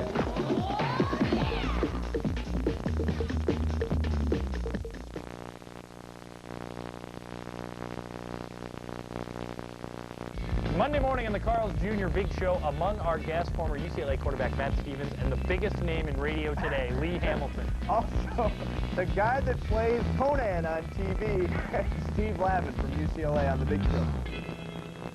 Fox Sports News Primetime. We are there. He's the quiet leader who's got them fired up in the land of the Giants.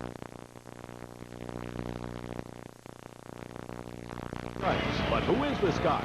Tonight, the surprising story of New York's other top coach. Only on Fox Sports News Primetime. Welcome back to the Arco AM/PM High School Football Game of the Week on Fox Sports West 2. We are at the break, the Division IX semifinal, a little intra-city rivalry right here. Mira Costa and Redondo Union. Mira Costa on top of the break, 18-6. Time now to take a look down in Orange County. Santa Margarita won the division title last year. They are undefeated back in the semis, and they have a quarterback with a shotgun arm named Carson Palmer.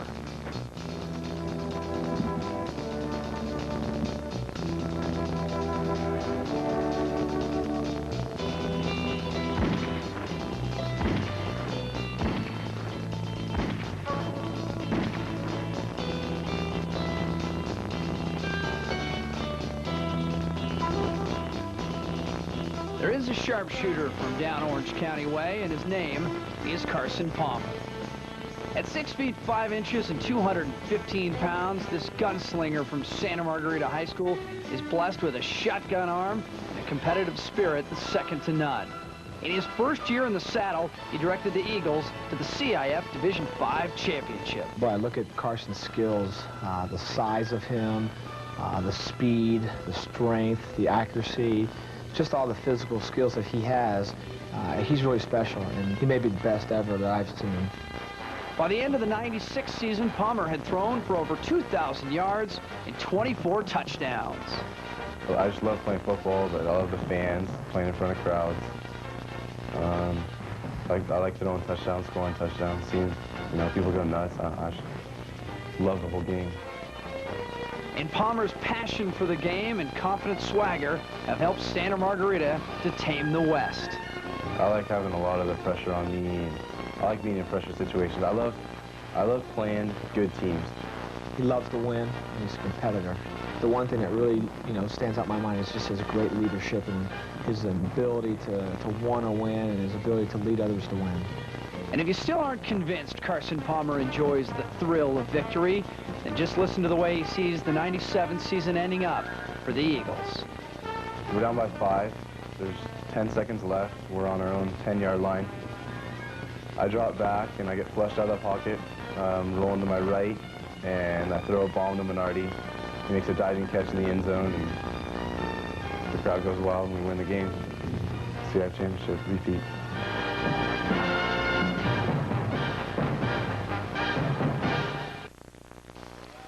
Carson Palmer and Santa Margarita looking for the two-peat, and Carson Palmer is yet to commit to a school. SC Notre Dame, Colorado still on his short list. Maybe they'll play Tustin in the final next week. That'd be a great game. We'll come back, keep it down in Orange County, take a look at Laguna Hills when we return. Take strokes off your game, guaranteed. Jack Nicklaus's personal technique that helps straighten slices. Take strokes off your game, guaranteed. Dave Peltz's revolutionary technique that has even the pros putting more accurately. Take strokes off your game, guaranteed. Get out of sand without sweat. Greg Norman's Earth Mover secret shows you how, guaranteed. Now take 2, 3, 4, even more strokes off your game with the secrets you'll get in your free issue of Golf Magazine. Take strokes off your game, guaranteed. Master teacher Jim McClain's simple secret to longer, straighter tee shots every time. Call now to get your free issue of Golf Magazine, plus receive your free Golf Magazine umbrella. Shoot lower, play better, or you don't pay. That's the Golf Magazine guarantee. Call now for your free no-obligation issue of Golf Magazine. If you decide to subscribe, get 11 more issues, 12 in all, for just $17.97. Plus this Golf Magazine umbrella free with your paid subscription. Call now. Ford celebrates the action heroes of everyday life. You know who you are. You climb the hills. I feel totally safe in this car. I would recommend my Contour to any of my friends. You ford the streams. My ZX2 cranks. You weather the storms. You discover new roads. And somehow, you rise above it all. For the places the Explorer takes us, it's definitely an action hero. I know a little something about action heroes. Go see the Ford guys. As a former big brother, I can tell you firsthand the difference one person can make in a child's life. And what most kids need the most is someone to spend time with and talk to just a couple of hours a week. Someone like you. In Los Angeles, there are hundreds of kids who are waiting for a big brother or a big sister. Sadly, some have been waiting for years. So please call 1-800-453-KIDS. Being a big sister or big brother could be one of the most fulfilling and fun things you'll ever do.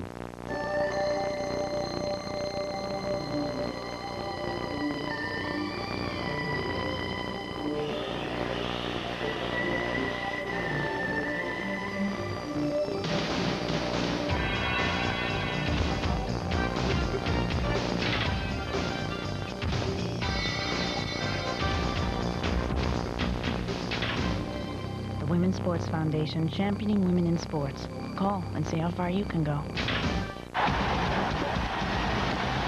The stars, the stories, we get it. You got it. All your sports, inside and out. Weeknights on Fox Sports News Primetime. Fox Sports News Primetime. We are there. He's the quiet leader who's got them fired up in the land of the Giants. But who is this guy? Tonight, the surprising story of New York's other top coach. Only on Fox Sports News Primetime. Welcome back to Murdoch Stadium on campus at El Camino, the Arco AM/PM High School Game of the Week on Fox Sports West 2. At the break of the Division IX semifinal, Mira Costa on top of Redondo, 18-6. Well, we showed you one of the good quarterbacks down Orange County way. Let's stay behind the orange curtain and go over and visit with Laguna Hills. They have more than their share of blue chippers this year, and they're looking for a CIF title. Rare is it that a high school football team would have one or even two Division I prospects. Well, at Laguna Hills High School, the Pacific Coast League champion Hawks have not one, not two, but three very highly recruited players. Linebacker Anthony Day, tight end Saya Makakawafaki, and Orange County's all-time leading rusher, running back Mike Jones. Mike brings stability. If you're going to play Laguna Hills, you have to stop Mike Jones, and a lot of times things open up for our passing game. Tom Banning, our quarterback, has been able to throw 16 touchdown passes, faking the ball to Mike Jones first and having some pretty good touch on deep passes. So Mike Jones not only carries the ball a lot, but he also is our offense in that even when we fake to him, it allows us to have an opportunity to throw touchdown passes. By far the best tight end I've been associated with in the college level or high school. He's a talent, can run faster than 4.7, 4.65, 40. He's 6'4", 245 pounds, and has extremely soft hands. He has the prototype tight end physical, body, size, speed. So he's got it all. Anthony has been our team leader for the last 2 years on defense, and his sophomore year started 8 or 9 of our 12 games, so he has a lot of experience. But the thing that Anthony brings to us is some balance. You know, there's some intense times when Anthony will find a lighter side to be involved with, but last 3 games especially, Anthony Day has played some very emotional, very enthusiastic, intense football. And as the leader of our defense has set a very good example for heading into the playoffs. Not only are Laguna Hills' 3 big guns great players on the field, but they are great friends off of it. In fact, so much so, they've even talked about the possibility of continuing their college careers together. We're trying to go to the same school so we can all play together, so keep the relationship close and everything. Oh, definitely. No, we'd love to do that. You know, growing up here in Laguna Hills, Like to be buddies in college? We would love to play together. I mean, I probably talk about it with them more than they talk about it amongst themselves just because they play on the same side of the ball. I mean, if I play against them, I'll be playing against them. You know, like I'll have to, I'll be man for man on Saya, and I'll be keying on Mike. I mean, that would be too weird, but I mean, hopefully we'll be happy together.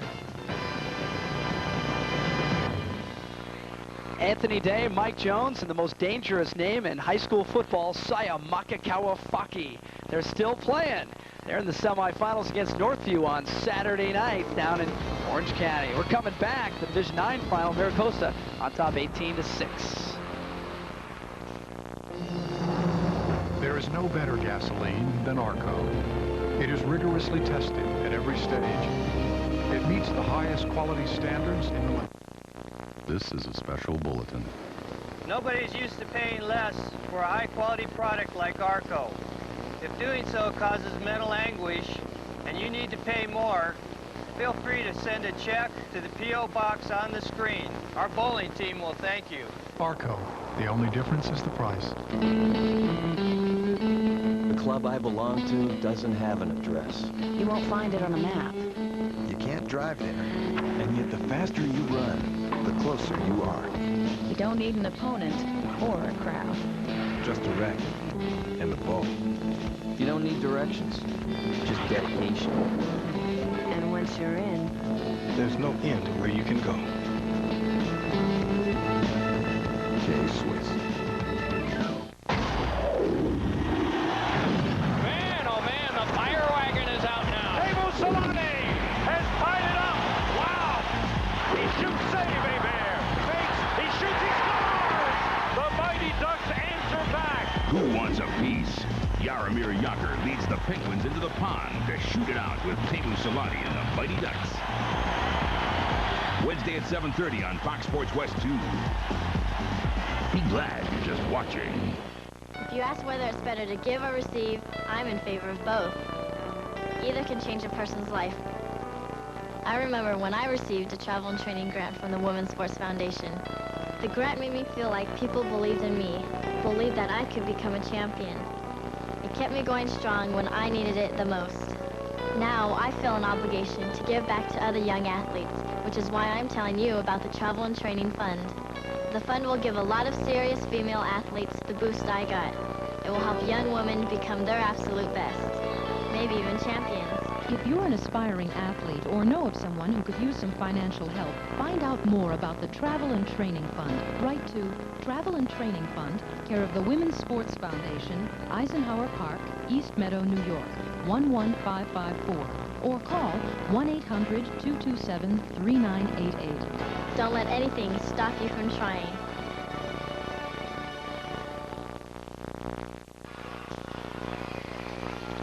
Welcome back on campus at El Camino College, the Division IX semifinal. Mira Costa up at the break, 18-6. And this game, well, it started out in Mira Costa's favor. Redondo answered back, and then Mira Costa answered back again. So punch and counter punch, this is the way it got going. Jose Meadows on the first drive for Mira Costa, 11 yards off tackle, touchdown. It was 6-0.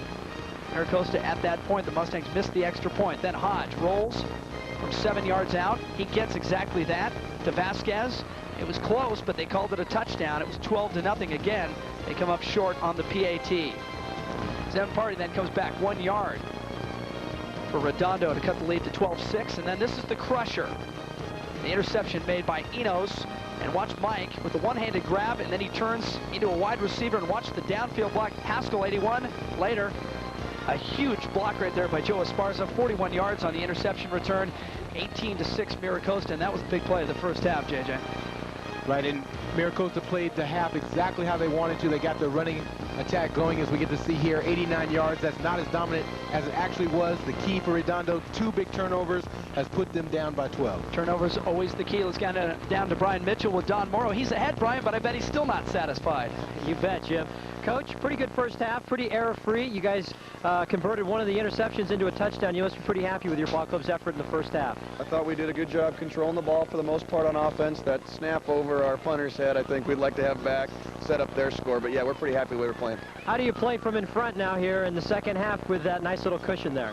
Well, they made a great comeback at Atascadero 2 weeks ago, which is a tough place to go up and win. So our guys know they got to come back and play second half. Good luck in the second half, Coach. Thank you, Brian. Hey, Jim and JJ, I hope it's nice and warm and toasty up there. It's a little cold down here with all this mud on the field. Guys, back up to you. Are you actually wearing gloves? You're horrible. I still wouldn't trade places with you, Brian. I bet the temperature dipped into the high 50s down there at kickoff. 18-6 at the break. Mira Costa as they fire out one more time. Best part about high school football, you get to run through the paper twice. Huh, JJ? Yeah, run through the sign, and the first person always races to get to the sign. That never was me, though. I wasn't quite fast enough to get there. You know, you look at these two coaches, and this is something I noticed during the week as we were going over the game notes. Both Morrow and Simon have come in, and they both had immediate impacts on their program. Morrow especially. His first year at Mira Costa at 93, they win the CIF championship. And Gene Simon, in his second season, the first year he took over 17 days before the year starts, so he's really just trying to salvage everything. They go 2-8. They come back this year, and they throw up a 9-3 mark. How, JJ, do you come into a program and turn things around that dramatically, that quickly? That is truly amazing. It doesn't happen very often at any level. And as you talked about with Coach Morrow in specific, they won it in 93. They've been in the finals in the other 2 years. Three of the last 4 years they've been in the CIF finals. Just a tremendous, tremendous accomplishment for him and his staff. That's great. That's a great story right there. Both coaches doing such a very good job at their schools. And this is a game that has been celebrated by the community as the rain's starting to fall again. It's funny, it was stopped all during halftime, and now it picks up again. All week, all year, because remember, these teams met at the final game of the regular season less than a month ago. So for the past month, these two schools have been at each other's throats. Redondo down 18-6, and they will kick off. Ball drops and picked up by Meadows. Across the 25. Turned away, still on his feet, slipping tackles out to the 27. Well, you got to be sure tonight, don't you? You have to wrap. You got to be sure, exactly, because if you stand up long enough, you see him trying to scrape the mud out of his face. You stand up long enough, guys will eventually slide off of you. Oh, that's when you know who you find out in a hurry who your friends are. Oh, guys are picking mud out of your face for you. Well, it's Meadows, so they ought to keep his vision clear. And you can see the jerseys are already a mess, but they were really before the end of the first quarter. And Meadows still fighting with it. First down for Mira Costa at the 27-yard line. They protect a 12-point lead. They go back to Meadows. He bounces outside. Ball is stripped loose. Redondo, the first one there. And the Seahawks come up with it. They say they do, and the official agrees. Oh, Meadows had it just ripped away from him. Coming up with the loose ball, Enrique Corral. Well, as soon as we talk about the turnovers that Mira Costa capitalized on in the first half, Redondo comes up with one of their own. And this is exactly what they needed coming out of halftime to get some type of momentum swing back in their favor. Watch it again. Meadows now goes off tackle, carrying the ball in his right hand. JJ, the inside hand, you can see right there, it just popped away. And Corral makes the tackle and then crawls to the pig. Great effort by Redondo right there to create the turnover. First down for Redondo. They needed another break, and they got one. Dennis Jones inside the 20 to the 18. Well, this is a team that has been very opportunistic. An at-large team as they came out of the Ocean League as a number 3, but they go as the at-large team. Then they beat Atascadero, the number 2 seed in the division. They beat Duarte last week. They come in here against Mira Costa, a team that has already beaten them, has them mentally. And tonight they've got 2 or 3 breaks to stay in this game. They are the Cinderella team in this situation. As we got a chance to look at that amazing status in 50 years since they have been to the semifinals, so that alone is an accomplishment. Jones again started outside, cut it back behind the tackle, down to maybe the 17-yard line. It'll be third down for Redondo. Remember, at the end of the first half, they were down here too and ran out of downs. As we talk about what a tremendous, tremendous story this Redondo team and tremendous fight they put up all year long. Coach Simon was dejected going in at halftime.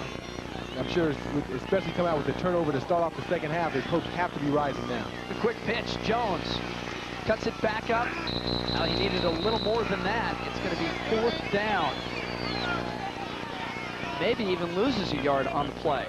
Good pursuit by Mira Costa to turn him back in, the outside guys. And remember that Simon said on the way to the locker room, we need to get out of the mud. We need to get in this good grass on the outside, and they're doing it already. They're playing outside the hash mark. Exactly what he's trying to do is keep his running backs in good footing, and that time a sweep to the short side of the field was an attempt to do that, just to get them on what it turned into a slush bowl, to get them on the green side of the field. 4th down and 3. And they go. It's the semis, you have to. The pitch, and he's going to throw it. Jones throwing back for the quarterback. He slides, incomplete. And Dorham could never get back. Jones had to get rid of it. They go deep into the bag and come up empty. Run out of downs. Mira Costa holds and takes over. I love the mentality, though, of the play calling for Redondo in this situation. They have nothing to lose in this situation. Of course, this is the semifinals. The loser goes home. So in this situation, it's not bad to try to pull some trick play out of the bag.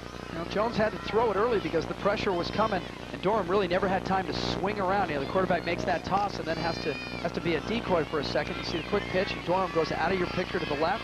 And you see Jones he waited to the last second, never got anything on it. Hits one of the defenders in the back. Mira Costa takes over. Hussein Meadows outside the 20 to the 21. And for Mira Costa with a 12-point lead, just grind it out, right? Keep the clock moving. Well, I think that's what you have to do, especially, you know, with the conditions. The one thing you don't want to do is sit on a lead at this point, so they will obviously look to capitalize on anything that is there. And I think that the team right now, they'll take a shot deep and just can get time to get the ball off and put it up. Try to let a receiver make a play downfield. Mira Costa, a very good team. Their only 2 losses this year to Loyola and Peninsula. Both of those teams, very good, both playoff teams. Flags for the side judge. Right, Jim, as you mentioned, both those teams are still active and alive. They're both in the semifinals playing tonight or tomorrow night. And I talked to Coach Morrow before the game about that, about playing those 2 teams, such tough team to play in the preseason. He said he did it more as a challenge to his team to sort of gauge where they were at. They didn't play well against Peninsula, but they played well against Loyola. And of course, Loyola and Peninsula not only still alive, but both unbeaten. That was offsides for Redondo. It's not a first down, but it makes things a lot easier for Mira Costa now. 2nd down and 1. They go to the fullback on the dive. That's the 1st down. Your guess is as good as mine who it was inside. We'll give that a team tackle. Yeah, I think it was Vasquez. I think Vasquez got here dirty.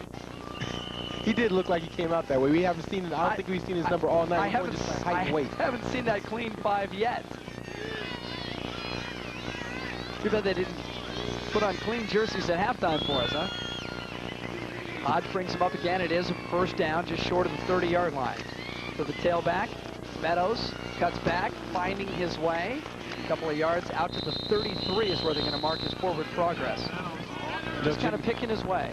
Yeah, he is picking his way, but right now at this point, I'm really impressed with the style of defense that Redondo's playing. They're swarming to the ball now, unlike they did in the early drives in the first half, where it looked like Mira Costa was going to run away with this one. Now the defense has really found their niche and is really swarming to the ball.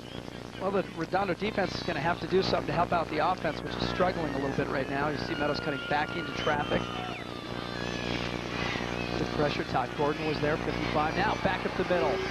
Plenty of room across midfield. Holloman. Curtis has picked his spots tonight.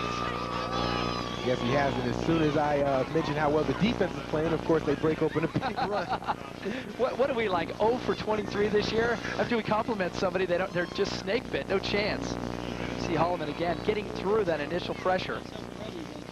But Holloman is no stranger to the situation against Redondo. You had 90 yards on just 7 carries in game 10 the last time these 2 teams met. 17 yards on that carry right out to the midfield stripe.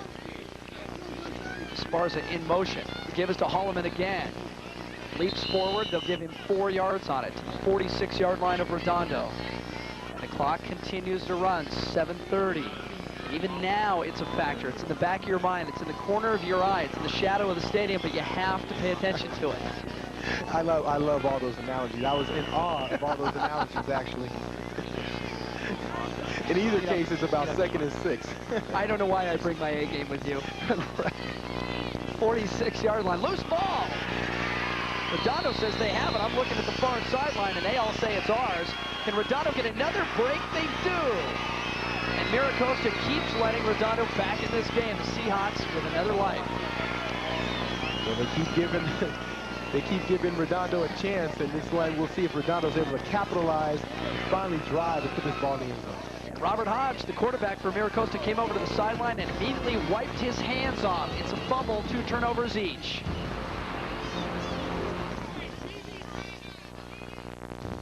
Right now, you can get a 98 Chevrolet Astrovan and low 1.9% financing. Want to make your money count? Get 1.9 and all this quality, all this dependability, all this power. A new Chevrolet Astrovan and 1.9. That's how to make your money count. Oh, yes. 1.9. Get it during Make Your Money Count time at your Southern California Chevrolet dealer. Now. Today, our special guest is former NBA great Artis Gilmore. Artis, what's happening? Yo, I'm lobbying to bring back the fro as a secret weapon to ensure victory. We hide a small guy in there. Man, that's a big fro. A little guy like your boy Derek Martin could hide in Lorenzo Wright's fro. When the ref's not looking, Derek could bring it home. You know what I'm saying? I like it, Artis. The NBA. It's fantastic. The Clippers and Mavericks meet for a block party. Tuesday at 5:30 on Fox Sports West 2. Welcome back. The Arco AM/PM High School Game of the Week on Fox Sports West 2. Jim Watson, John Jackson, Brian Mitchell on the sideline. As you take a look at the opposite press box, the Redondo coaching staff, and they're trying to figure out Mira Costa right now. They're getting their chances, JJ. They're getting their chances, but they're going to have to put all their minds together to try to figure out a way to put this ball in the end zone. Dorm, the quarterback. Watson, the lone setback. 3 receivers. They give to Watson up the middle. Hit, spin, still on his feet, still fighting to the 50. A lot of fighting those Watson guys. A lot of fighting those Watson guys. I don't even want to put him in the same category as you. He's playing much too good tonight to be lowered. You don't want his we don't want his effort to be any more tarnished than it is already tonight. 5'8", 211. Carl Watson, a junior. Also plays a little linebacker for Redondo. And now Jones joins him in the backfield. Watson and Jones in the backfield. Blue at the top of your screen, Reno. Down to the right. Loose ball. Dorn picks it up, and now he's going to get a little positive yardage, maybe a yard. Across the 50, so it'll be 3rd down and about 7. Well, I tell you, it has to be near impossible trying to handle the ball on the center quarterback exchanges. The ball sits right in the mud, so it has to come up automatically wet, and that's what happens. You get a chance to see him try to dry his hands off. Hard to place blame on who is, you know, if it's a snapper, if it's a snap, or if it's a quarterback not staying in long enough. But in either case, they're going to have to become more secure with that center quarterback exchange. And as a quarterback, you have to exaggerate that. You have to take maybe a half beat more before you pull away. You got to make sure that you got the rock in your hands. Now they overload the left side, and now they'll balance things back out. He's got Matthew. Went to the left, came back to the right. Dorm, little pump fake. Steps up, pumps again. Now pressure, collapses. Holloman is there to put him down. And Blue was wide open downfield. He did. He pump faked, and I thought that's why he pump faked to the outside to go to Blue down the middle. Blue was wide open about the 25 to 30 yard line, right down the middle of the field. But of course, it's easy to see from up here, and it's very tough to see from the quarterback position. And you can see Dorm is frustrated. Maybe he holds that right wrist too as he's going out. Maybe right there he just didn't have the handle. Well, the pump fake, you see Blue going right down the middle of the field, wide open. The pump fake from Troy Dorm threw the defenders off, and he had Blue down the middle. He just didn't have a chance to get him the ball. And now they'll have to kick it away. Lewis Arian is on for Redondo. We haven't seen him in a while. Redondo had been moving the ball. That and the combination of turnovers, he hasn't been called on too much. A line drive down the left side. Bounces, takes a Redondo roll. Is that Esparza? Yeah, Mike Esparza did for Lombardo to get away from the loose ball. And it dives inside the 15 at the 14-yard line. So Mira Costa 85 yards away right now. 4.5 minutes to go in the 3rd quarter. The Mustangs still on top by 12. And now, your Southern California Ford dealer presents this Fox Sports News Sports Break. I'm John Walls alongside Susie Culver of Fox Sports News with the Sports Break. Charger quarterback Stan Humphries is out for the season. He suffered 4 concussions in the last 22 months. 2 former Arizona State basketball players, Stephen Smith and Isaac Burton, pled guilty to shaving points during the 93-94 season. Scores and highlights every night on Fox Sports News. Catch it right here on Fox Sports News. Ford celebrates the action heroes of everyday life. You know who you are. You deliver the crew and haul the feed. You load the logs. You stack the iron. And you secure the cargo. I know a little something about action heroes. Go see the Ford guys. The high school football game of the week on Fox Sports West 2 is brought to you by ARCO and AM/PM, proud title sponsors of the California Interscholastic Federation. Now the Seahawks need 2 scores to get back into this one. 4.5 minutes to go in the third quarter. It's 18-6 Mira Costa. But Redondo seems to keep getting the breaks they need. They just haven't capitalized yet.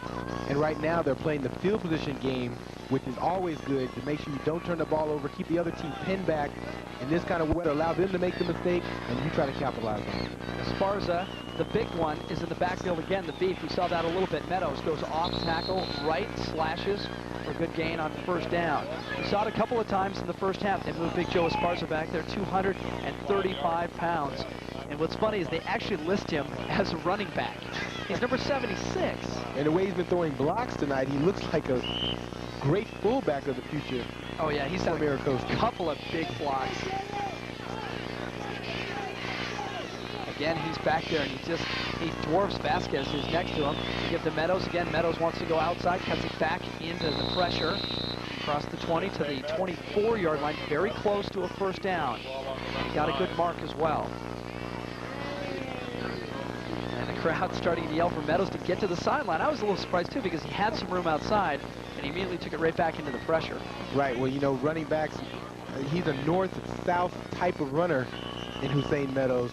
And so his natural tendency is going to be to turn the ball upfield, which is never a bad technique or facet in which to run the ball from a running back. Well, you know, that same guy who just yelled in the crowd, get outside, Meadows, if he breaks that one, he says, way to go, Meadows. Right. You know, or turn it upfield, Meadows.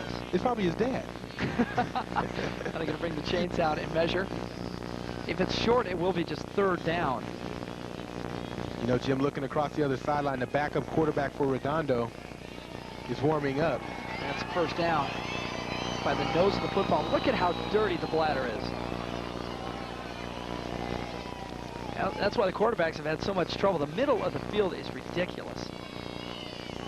And believe it or not, that ball has been wiped off, so you know what it looks like after each and every play. Esparza, Vasquez, and Meadows again behind Robert Hodge. Hodge turns, gets to the deep man. It's Holloman. Holloman keeps sneaking in there. Yeah, Holloman is their game breaker. He has great speed, and if they can ever create a seam for him to get through, he has tremendous explosive speed to get through the hole and maybe open up a big gain or big run for Mira Costa. Be second down after a 3-yard pickup.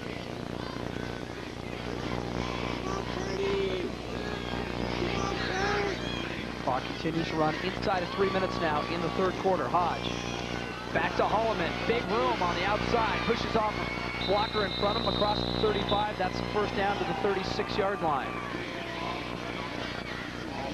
Well, the front line for Mira Costa really starting to open up holes. That time they go over to the left side. Mike Jensen and Ted Ferry. Nice counter play. Lyman out in front throwing good blocks. I can't even see the numbers to give the credit. But in any event, we're giving credit to the whole offensive line as a whole. They're doing a tremendous job. I know the Hogs are going to be mad at us because we're not calling their name. They're getting no pub up here, but we're trying. Ball at the 36-yard line. Another first down for Mira Costa. The rain starts to fall heavier, like they needed that. And handoff up the middle. Vasquez to the 37-yard line, maybe the 38 before he's pushed back. 2:25. Redondo needs the ball, and they need a touchdown. If they get within one, then Mira Costa has some more pressure on their offense, and they have to change things around just a little bit. Well, the one thing, the most important thing at this point is Mira Costa is running time, valuable time off the clock. And with the weather the way it is, it's not easy to break open big plays. It's going to take long, sustaining drives in order to move the ball, and that's what they're trying to do right now, which will give Redondo very few chances to come back in this game. Hodge turns, gives to the deep man. Meadows out to the 43, so it'll be 3rd down. Well, we saw Troy Durham go off shaking his right wrist for Redondo, the quarterback last time. Weren't sure if we'd see him again, and in the meantime, Brett Gutierrez has begun warming up. Junior backup quarterback, 6'1", 152 pounds, and he looks relaxed. He's got a little grin on his face as he's talking to Haskell on the sideline. And will we see Gutierrez? We don't know right now. Durham went off. He's holding that right wrist. Of course, Durham is a lefty, so he could play with a bad right wrist. There it is. See, he's working that right wrist. The medical staff giving him a little attention, so we'll have to wait and see. Right now, Mira Costa has the ball, and for Redondo, everyone was offside. Who do you yell at in that situation? Everybody jumps offside. You put the roster on the wall and throw a dart. They had 9 guys offside. Wow. Huge mistake, though, for Redondo. As we talked about, they had pinned Mira Costa back into their own end, and now 3 consecutive first downs has put them at the 50, and now the field position game swings to the Mira Costa side. Time continues to run. A minute now left in the 3rd quarter. Mira Costa, remember at the half, had a deficit in time of possession by 3 minutes. And that was a big penalty by Redondo because they could have gotten the ball back. Holloman again for Mira Costa out to the 49. Oh, look, it's the Tropicana out there in the middle of the field. Holloman shaking it off. You know, we got a chance to see Don Morrow, the head coach for Mira Costa, at halftime down the sidelines.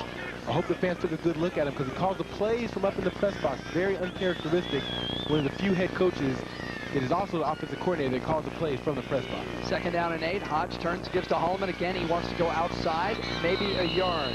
Good pressure by Redondo. Reno came up, made some good hits. David Abu Halaka was also there. Now that guy hasn't come off the field all night, Chris Reno. And he's still out there as time runs out in the 3rd quarter. The ball right at the 49-yard line. It's going to bring up a very big 3rd down for Mira Costa. Now let's see if the officials have indeed let time run out in the 3rd quarter. You see the Mira Costa coaches up in the box. Saw Simon on the sideline, but Morrow likes to call from the box. A lot of coaches doing that now, JJ. They say you get a better angle upstairs. You keep your thoughts about you, no distractions. Yelling at players to get back and move the cheerleaders and having the alumni bother you. Sit up in the press box and you can focus. Hey, we'll get your thoughts on that when we come back. You got it. 12 minutes to play in the D9 semifinal. We're coming back with John Jackson's reaction. Are you a sports fanatic? Then join Fox Sports West and Peter Schnitzel for the Superfan Sweepstakes. One lucky grand prize winner will receive a pair of tickets to see each major pro and college basketball team and pro hockey team in L.A. Plus, Peter Schnitzel will throw in dinner. Other winners will receive tickets to a big game or Fox Sports West merchandise. To enter, visit your local Peter Schnitzel or send a postcard with your name, age, address, and phone number to this location. It's the Superfan Sweepstakes, brought to you by Fox Sports West and Peter Schnitzel. Enter today. I love sports. I dream about sliding head first into home plate. Deep in my bones, there is a need for slap shots, left hooks, spikes, high-speed turns, sudden death overtime. He's wide open down the sideline. I want every step. I want every score. The 30, the 20, the 10. If you got the hunger, like I got the hunger, there's only one place to go. Fox Sports and Fox Sports West 2 bring you worldwide sports coverage plus your favorite home teams, all on Fox Sports Online. It's good! To have a dream, but never the chance to achieve it. That is perhaps the greatest tragedy in life. United Negro College Fund exists to bring the dreams of thousands of young people within reach.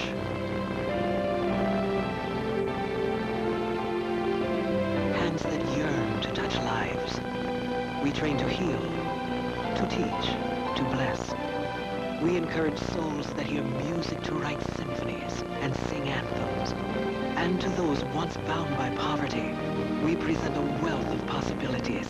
When you support the United Negro College Fund, you give more than money.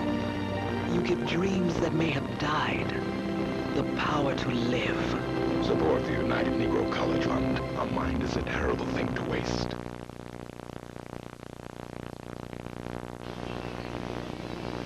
Welcome back to Fox Sports West 2. You're reaching a Fox Sports Net and our coverage of the Arco AM/PM High School Game of the Week. And that's an understatement. It's the semifinals, JJ. It's Division 9. For the winner, you play for the big prize. For the loser, it's basketball season. That's right. Basketball season a little bit too early. But don't count this one. This one is not over yet. Stranger things can happen, even though they are down by 12. Ball at the 50-yard line. 3rd down and 7 for Mira Costa. They lead 18-6. Play action. Pressure from the backside. Hodge turns and throws. Catch is made, but it won't matter. It'll be 4th down. Vasquez out of the backfield. A short gain, maybe 2 yards. It's 4th down for Mira Costa. They will have to kick it away. And remember, they had some trouble earlier on a punt. Yeah, it's unfortunate that Hodge put that ball a little bit too much in front of Vasquez because he did have room to pick up the 1st down if the ball would have been at him on the numbers. Of course, Vasquez does a smart thing and made the sure catch and picked up the little yards that he did get. Coach goes into a crouch to make the catch and kicks it away from Rodolante. Now he picks it up, and maybe a bad mistake. Oh, he's trying to make something happen. You know, they're down by 12, and maybe the coaches told him, hey, let's do something. Let's pick it up. Let's make something happen. Brian Mitchell's down on the Mira Costa sideline with one of those nuggets of wisdom that he has become famous for. Thanks, Jim. Well, we talk about how close these two schools are to one another, and there are friends on both sides. But how about family on both sides? Mitch Casillas is the long snapper for Mira Costa. His father is the assistant principal at Redondo High. Now, I asked his father who he was rooting for tonight. He said, no comment. Guys, back upstairs to you. They're all afraid of the media, Brian. Can't get a comment at anybody these days. 11:18 now to play in the contest. And Redondo a long way away from tying this one as the rain begins to fall even harder. Durham rolls out at his goal line now, throws back late across the middle and has a man, Louis Arian. And that is a dangerous place to put the rock. Everything was against it. Late over the middle, a soft throw in the rain. Yeah, very dangerous throw, but the best though of the night for Troy Durham is rolling to his left, through off balance, actually going backwards, and threw a strike to Arian. Get a chance to look at it. He rolls to his left, but right there he's throwing back across his body. The most difficult throw in football to make. Right on the number and great concentration by Arian. Yeah, good throw, good catch. It's enough for 1st down. Durham now turns and gives Watson. Bounces it outside. Coming out and meeting him was Enos, who closed on the play in a hurry. And we know that Mira Costa is an aggressive team. Morrow likes to blitz. He blitzes all night. He wants to get in the head of the opposing quarterback. He says, hey, it's a 17-year-old. I'm going to get him a little bit confused. I'm going to make him nervous. Which is always a good philosophy, especially at the high school level. It's tough for quarterbacks to completely dominate a game. So the pressure defense, you know, will cause havoc for the offense. But I'm surprised that Redondo, in contrast, doesn't try to spread them out a little bit. Little 3 or 4 receiver offense. Spread them out and create some natural running lanes for the running backs.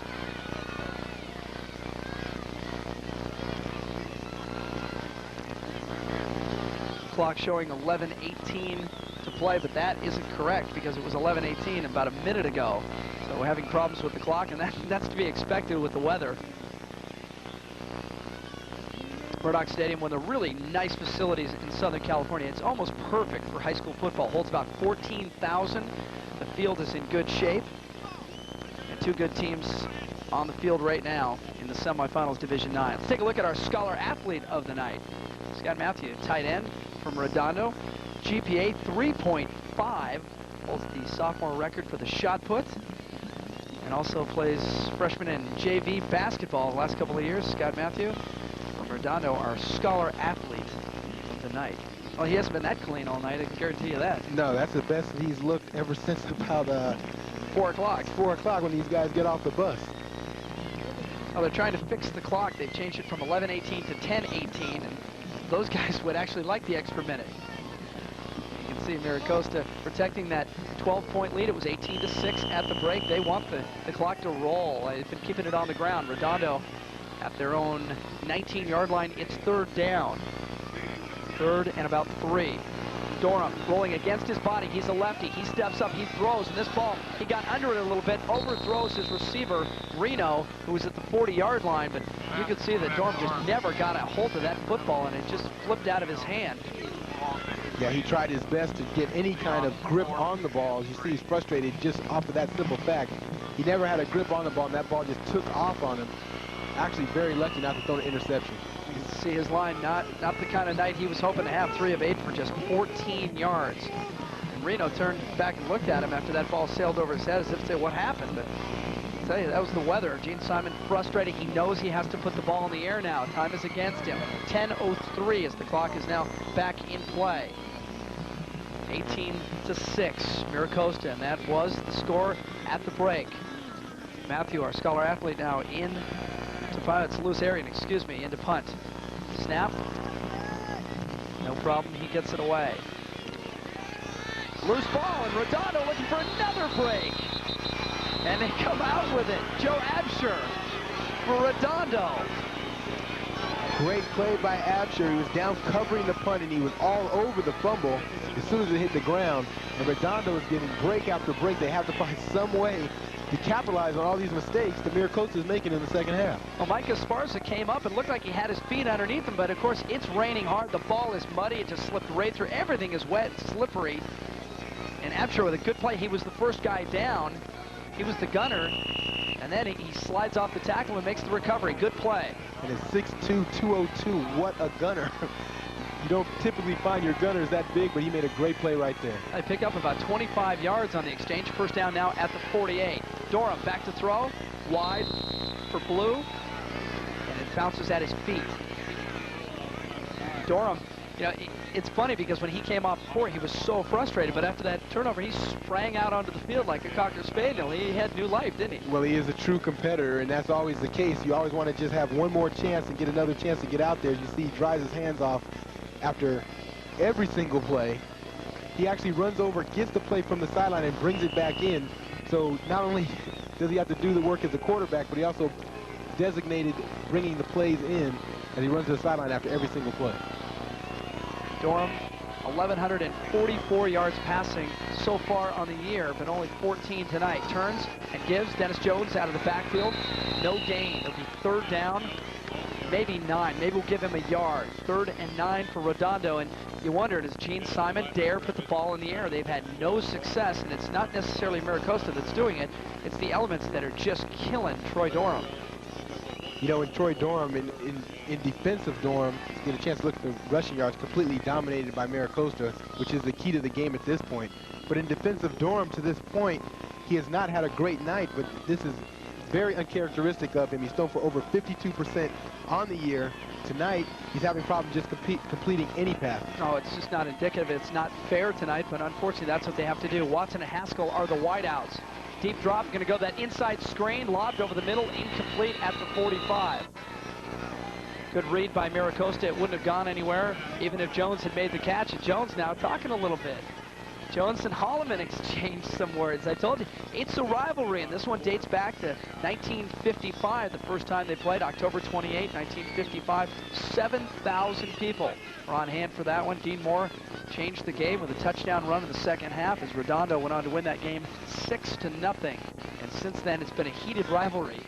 21, 18, and 3 is the series record. Mira Costa has won the past 5 meetings. This is the first time the teams have met in the playoffs. So the turnover doesn't hurt Esparza and the Mustangs. Seahawks have to kick it away. Arian again. Last kick carried about 35 yards. Esparza takes this one on a bounce, slips and falls to the 13-yard line. 8:51 to play in the game. Mira Costa still in front. It's still 18-6. It's people who like tomorrow more than yesterday. People who like hard questions better than easy answers. People connecting arts with engineering, physics with philosophy. People who dream in 100 languages. It's in the middle of a city that's the test pattern for the future, at the heart of a new world called the Pacific Rim. It's a place that works like the next century is already here. Good place to be if you're going that way.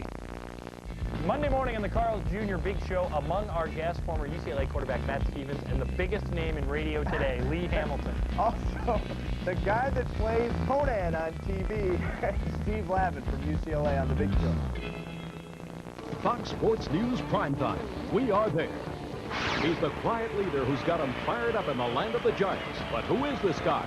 Tonight, the surprising story of New York's other top coach. Only on Fox Sports News Primetime. Is on deck Tuesday night. The Clippers will be in the Lone Star State to take on Big Sean Bradley and the Dallas Mavs. Fox Sports West 2 will be there to bring you all the action starting live at 5:30. That's Tuesday on the Dose, Fox Sports West 2. And don't forget, JJ, it's hip to clip. Did you come up with that? Please tell me. I stole that from Paskowitz. Oh, okay. How about Maurice Taylor, the big rookie for the Clippers? He's been playing great. At 17 the other night. A career high for him. This kid can play. Well, let's talk high school football. 8:53 to play in the contest. The clock definitely against Redondo right now. They trail 18-6, and you got to figure we're not going to see too many more passes out of the Mira Costa backfield. No, this is going to be strictly grind them out for the rest of the game. But you know, earlier, Brian talked about how close these two teams are. Coach Morrow, the head coach for Mira Costa, is actually good friends with Tim Amantorp, the defensive coordinator for Redondo. Let's get a chance to look at him there. The kids actually, his kids actually go on vacation with the other coach's kids in the off season. He said, well, I'll have to get back to this one after this play. Go ahead. You didn't actually go on vacation with the other coach's kids in the off season. He said, well, I'll have to get back to this one after this play. Go ahead. You didn't miss Okay, so you can get another run anyway, huh? Yeah. But both men have 3 kids. They go on vacation together in the off-season, and usually before every week or after every week, they talk to each other about how their game went, this, that, and the other, compare things. This was the only week. I was just guessing. Obviously, that there was no phone call exchange, so needless to say, there's bad blood between the two this week. Clock continues to run, continues to work against Redondo. 18-6, 3rd and 5. Rain falling again. And I'm sure for Mira Costa, they don't even notice it right now. They're looking for the championship and moving and jumping. Matt Dorn in the middle for Redondo. And Big Matt just trying to make a play right now. He knows his guys need something. Just a little too anxious. Well, I'll tell you, the experience of Robert Hodge, the senior quarterback, is really paying off. That's twice tonight that they've drawn Redondo off sides in clutch key situations. This, a 3rd and 3, will give them automatic first down. But that just goes to show you the experience and the savvy of Robert Hodge. He deserves all the credit on that. Did he change up that cadence? Just changed up the cadence a little bit, little fluctuation in the voice, but a very experienced play and a very timely play. Meadows and Vasquez behind Hodge. Meadows again. He carries it with 2 hands. Now busts it outside. Dennis Jones is there, drives him out of bounds near the 30-yard line. And the official says keep the clock running. We have a flag in the defensive secondary, but he ran out of bounds on his feet, and then the official said keep the clock running. Look at the official, even he's muddy. I used to look like that coming home from grammar school. Remember your bike? Oh, yeah. Back tire? You ride your bike all the way home, and then you get home, and your mom... What happened to your pants? Right, curses you out for not walking your bike home. Still confusion down on the field. Gene Simon is at a loss right now. He needs the ball back, and then what do you do with it? He's just having no luck with the passing game.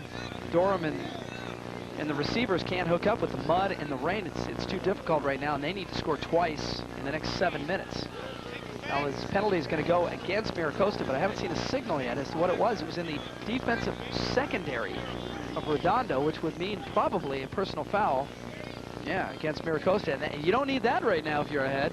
No, that's exactly right. You should be in a very good mood with such a big lead, not committing mental mistakes as personal fouls like this one. Oh, and they had a decent gain on it, too. That penalty actually backs them up from 30 all the way back to about the 16-yard line. Esparza in motion. Loose ball. It's on the deck again. And Hodge falls on it. Under 7 minutes. Let's go down to Brian Mitchell on the sideline. What do you have, Brian? Thanks, Jim. For Coach Simon of Redondo, tonight's game is being played at a familiar field. You see, Simon coached football here at El Camino College until last year when, with only 17 days before the start of the new season, he was hired as Redondo's new head football coach. Simon says it was difficult at times last year, and the team finished a disappointing 2-8 as a result. But this year's hard work has paid off in one of the school's most successful football seasons ever. But that season may come to an end if they don't do something here in a hurry over the next 6 minutes. Guys, let's go back upstairs to you. Yeah, you're right, Brian. The defense doing a good job right now, though, as Mira Costa loses 2 on that bad exchange back to the 14-yard line. 3rd down and 22, and they hand it up the middle. Vasquez running over guys. He absolutely punishes Aaron Cogan. It'll be 4th down, but I'll tell you what, the Mira Costa fans made a lot of noise on that one. What a tremendous effort by Vasquez. He stands at 5'10", 180. He's not supposed to be able to deliver hits like this. Of course, Cogan's only 152. Right, so I guess he did have the advantage, but right there, just a tremendous job of running. He ran him right over. That is something that will definitely carry into the offseason when bragging rights for this game are decided.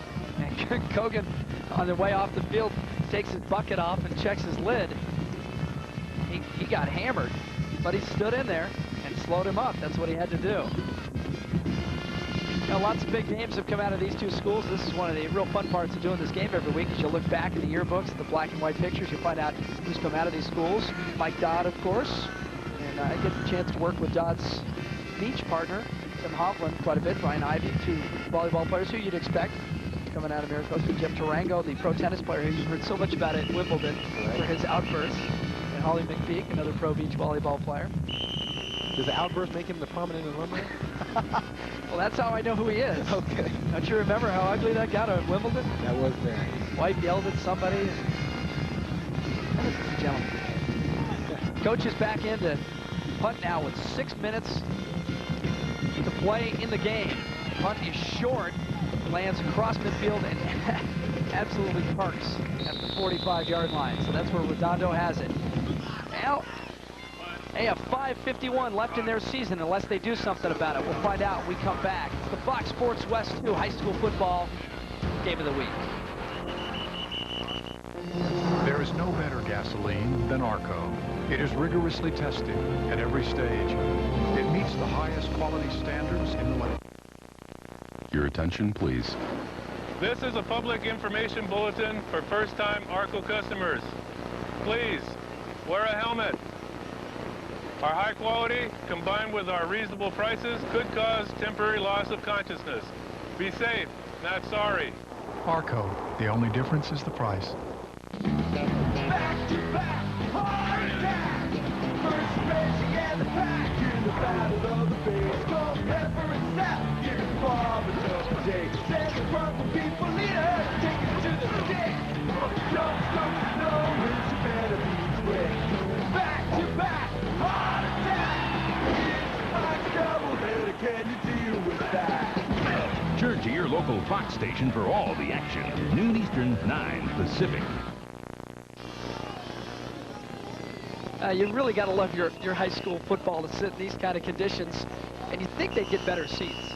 Yeah, well, they have a choice, you know, but as you see, the back of the end zones are pretty much empty at this point. But they chose the worst seats in the house. Maybe that's Bob Euchre. Anybody go over there and check? They wanted a backrest. There you go. There's some of the hardy folks who've turned out tonight. It's been raining for 4 hours. They knew they were going to get dumped on tonight, but hey, when your kid's in the playoffs, pack the wagon and come on out. Let's see what Redondo does. Dorrant turns toward back to Jones. Jones finds his way out near midfield and a flag back at the 44, so hold everything. Well, the last thing, the 2 worst things for Redondo right now would be a turnover or a penalty, and here's one of them. It goes against the Seahawks. Just no time for that right now. Right, this just has to be complete frustration by Gene Simon. His team hasn't quite executed the way that they had hoped for. Actually, the way they played in Game 10. Tonight, they haven't been able to put anything together offensively. And, of course, Jim, as you mentioned, penalties are the last thing they need at this point. Keep in mind, this is a team that went 2-8 in Gene Simon's first year, and they come back with a 9-3 mark this year, and that includes dropping the last 2 games of the regular season. Then they beat Atascadero in the first round, number 2 seed in the division. And they're giving Mira Costa a pretty good game tonight under bad conditions, rain and mud, and it's been that way since the kickoff. Watson shifts into the backfield now for Redondo. Durham rolls to his left. Plenty of time, plenty of room. He's got a man downfield. It's Sidney Blue. He's wide open at the 47-yard line, steps out at the 45, and a good throw by Durham. And a great call for Gene Simon is his offense. Well, he got his quarterback out of that mud and let him have some footing. He does the smart thing. As you mentioned, Jim, he gets him over into the greener pastures of the field. As you see, he hasn't even got there yet, but he will. Right there is about as green as it gets, and then it's a nice pitch and catch. Nice job of getting out of the pocket and allowing the quarterback, Troy Durham, to get a clear shot at Blue down the field. It's an 8-yard pickup, 2nd down and 2 now at the 47-yard line of Mira Costa. 5:35 to play. The pitch is behind Jones. He one-hands it and then slips and falls and will lose a couple back to the 49. Well, I'll tell you, Jim, on that pitch right there, Durham's actually going to hit Carl Watson, it looked like, in the back, which probably caused that pitch to actually go behind Dennis Jones. Jones made a good job of making the one-handed catch, but they're still going to come up with a 3rd and about 5. It looks like they might have been lucky to get back to the line of scrimmage right there. Durham and Simon taking their time right now, and of course, while they're over there drying off their hands and having a chat, the clock continues to run. And at this point, that kind of offensive strategy, having your quarterback come all the way across the field, and remember, they're on the other hash mark, that's going to eat up a lot of time. He went over there with 5:17. There's now 4:51 to play. He lost a lot of time there. I don't know if they can continue to do that. Carl Watson breaks some tackles across the 40 to the 35. Watson fights his way down to the 31-yard line. Biggest run of the night for Redondo. Great run by Watson. And Jim, with runs like that, how could you throw your name in the same sentence as Carl Watson? Playing outstanding tonight. This is a great effort by Watson. He carries 211 pounds and a pretty big heart. Great job, great vision by Watson. Right there, he breaks the key tackle, the only man that was unblocked. He breaks into the secondary, runs over a couple people. Great effort. 17 yards on the pickup. It's a 1st down. The ball now rests at the 33-yard line. Under 4.5 to play. Watson 27 yards on the night. They go from the I. Jones is the deep man. Reno and Blue both to the left side. Jones going to throw it again. They tried this in the first half. He looks at his quarterback, now throws it over the middle. He'll never get there. And again, Jones takes a big hit. And I'll tell you, that time he had Sidney Blue breaking wide open. He just couldn't get a good enough grip on the ball to air it out far enough. But Blue had broken open on a backside post route and actually was behind all the defenders. And Dennis Jones would have been able to get that ball out there to him. Well, Jones made his own job a little bit tougher by just stopping because he had to throw that ball almost flat-footed. I know he was waiting for Blue to clear the zone. But by the time he waited that long, he had lost all of his momentum, and then the defense was bearing down on it. And Blue was wide open, but the ball about 10 or 15 yards short of it. And they got to find a way to get the ball to Sidney Blue. He had only 2 catches the last time these 2 teams met. I think he had 1 tonight. But last time these 2 teams met, he had 1 touchdown. They got to find a way to get him the ball. Blue and Reno again, the wide outs. Durham throws for Blue on the sideline. You talked about getting the ball to him. They do low, and all he can do is make the catch inside the 30. Picks up about 5 or 6 yards, but it starts the clock running again. And you already know that if Redondo scores, they go for the onside. But JJ, do they go for 2 or do they go for 1 when they score? And I guess it really wouldn't matter. They're still going to need another touchdown. Go for the sure thing. That end of the field, much easier to kick an extra point. There's actually grass at about the 10-yard line. The other end is ridiculous.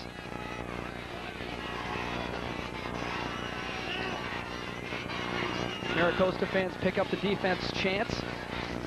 They turn and give to Jones. Jones has got a lot of room. Blue with a good downfield block inside the 20. He springs to the 16. Well, they seal it off on the left side, and Blue held his block downfield for a long time. Good run by Dennis Jones. Great job by the left side of the Redondo offensive line. Jake Westall, Todd Gordon over there, as you mentioned, really sealed off and pinned all the defenders to the inside. Gave Dennis Jones a lot of room to run. 1 man right there with the only person between him and the goal line. And had Jones broken that to the outside, Maybe he scores or maybe he gets out of bounds. You see the clock still running, 3:17. But a good run nonetheless. Redondo moving the ball now. They give again to Jones. Again, a nice cutback inside the 15-yard line, down near the 13. Jones done a good job tonight. He's carried the load. He does, and we expected that coming in. He had over 1,300 yards rushing this year, so it's no surprise that he's getting the bulk of the workload tonight. But I'm surprised at the complacency and the lackadaisical effort right now by Redondo. There's only 2 minutes and 49 seconds left, and they need 2 scores. You would think they would be in some type of 2-minute offense or some type of hurry-up offense. Right now, they're playing like they have another quarter to play. Yeah, they're in the when we get time offense. When we get time, we'll snap it. They take a long time walking back to the huddle. See, Dorm stuffs that towel back of his pants, hands to Watson, bumped once, puts down a knee, and now a whistle at the 16-yard line. And again, watch the clock. He was tackled with 2:24. Dorm all the way to the sideline. Gets the play from Simon. Trots back out. Yeah, Jim, I'm surprised at the slow-down offensive style that they're using right now. They got to take a chance, and I would imagine you've got to put the ball up to Sidney Blue. Let him go up and try to make a play at this point. Blue is on the left side against Esparza. Just 25% on third down conversions, but you know they're going for it on fourth here anyway. This is the season. Dorm. He's going for Blue. Blue had a step on Esparza. The ball is underthrown. He couldn't get back to it. And Dorm again struggling with the mud on the football. And Blue, you called it, JJ. He was there. And it was an outstanding call by Gene Simon. All night they've gone to the 5-yard hitch pattern to Blue. That time a hitch and go really opened up Blue. And he was actually behind the defender. Watch his hands on the ball. See if it slips. There's the pump fake. And it looks like, yeah, it definitely slipped out of his hand, but I'll tell you, Blue ran a great hitch and go route and was actually behind the defender, and if they would have any chance to get the ball out there, Mike Esparza would be. Yeah, and what is Esparza doing letting Blue get behind him at this point? Now Esparza gives him about 7 yards on that left side. They shift again. Watson in the backfield. 2 receivers at the top of the screen. Dorm, he's a left-hander, goes to the right, throws in the end zone. Jones is there, diving catch, in and out of his hands. Mira Costa takes over with 1:42 to play. Well, that actually was the best ball, or the second best ball that Troy Dorm has thrown tonight. That ball was actually right on the money. I know that Dennis Jones wished he had that one back, and his defense, of course, is very wet, and the ball is very slick. Oh, Dorm did a great job to get the ball to him, though. Great job of rolling out, pulling up, and that ball is a strike. As you get a chance to see, it would have been a tough catch, a very tough catch. It would have been a really tough catch. One of the best catches we've seen all year by Dennis Jones. Jones has got nothing to worry about not making that kind of catch. I know for a long time it's going to bother him. Dorm threw a good ball, and one of the best we've seen him throw all night long. I know Dorm just has to be completely frustrated. The ball probably will leave his hand, and half the time it'll come off of his hand and be a good throw, as that last one was. The other time the ball slips. You want to see how old Redondo Union High School is? Well, any high school with the word Union in it, like Fullerton Union down in Orange County, is over 100 years old. How about some of these names on their prominent alumni? Well, the first one you'll recognize, of course. Demi Moore, is it Demi? Was she Demi in high school, you know? But how about this second guy? Charles Lindbergh, the first man to fly solo across the Atlantic. Spirit of St. Louis, of course, and then the Smothers brothers. We're still out. You know, Dick Smothers is awesome with a yo-yo. Oh, well, you know, I wouldn't know. I'm a Renaissance guy. I'm not even old enough to remember the Smothers brothers. Well, 1:42 now remaining in the season for Gene Simon and the Redondo Seahawks. If it stays this way, they will end 9-4. Brian Mitchell still working, wire to wire. He's got one more for us. Brian? Thanks, Jim. Well, we try and talk about traditions from week to week, and I posed the question to Coach Moore about his Mira Costa team. Coach said we don't have any unusual rituals or team traditions per se, but we do have a successful football tradition here at Mira Costa that we are very proud of. Coach Moore has guided the Mustangs into the finals for 3 of the last 4 years, and they won the CIF title in 1993. They're going to have another chance to do it here in 97. Guys, back upstairs to you. Flags on the play. They'll stop the clock with 1:35. Getting back to Coach Moore, what a tremendous job he's done with this team. This will be their 4th finals in 5 years. That is just an outstanding job. To get a chance to look at Coach Moore up here with us, staying dry. Maybe that's why he's in the press box. Yeah, and Mira Costa will go to the final if it stays this way. Play the winner of Monrovia and Beverly Hills. And again, Beverly Hills also from the same league. Right, it's just a great league that this. The Ocean League, yeah. 3 of the 4 teams left in the finals come from the Ocean League. Culver City, the only one not to make it. They were the #3 seed, right above Redondo. Well, there's a timeout on the field, so let's take advantage of the opportunity here to pass out some kudos to our crew who did a great job under tough conditions, but we'll do that after a commercial. Got to pay the bills first. Buck 34 to play. 18-6, Mira Costa.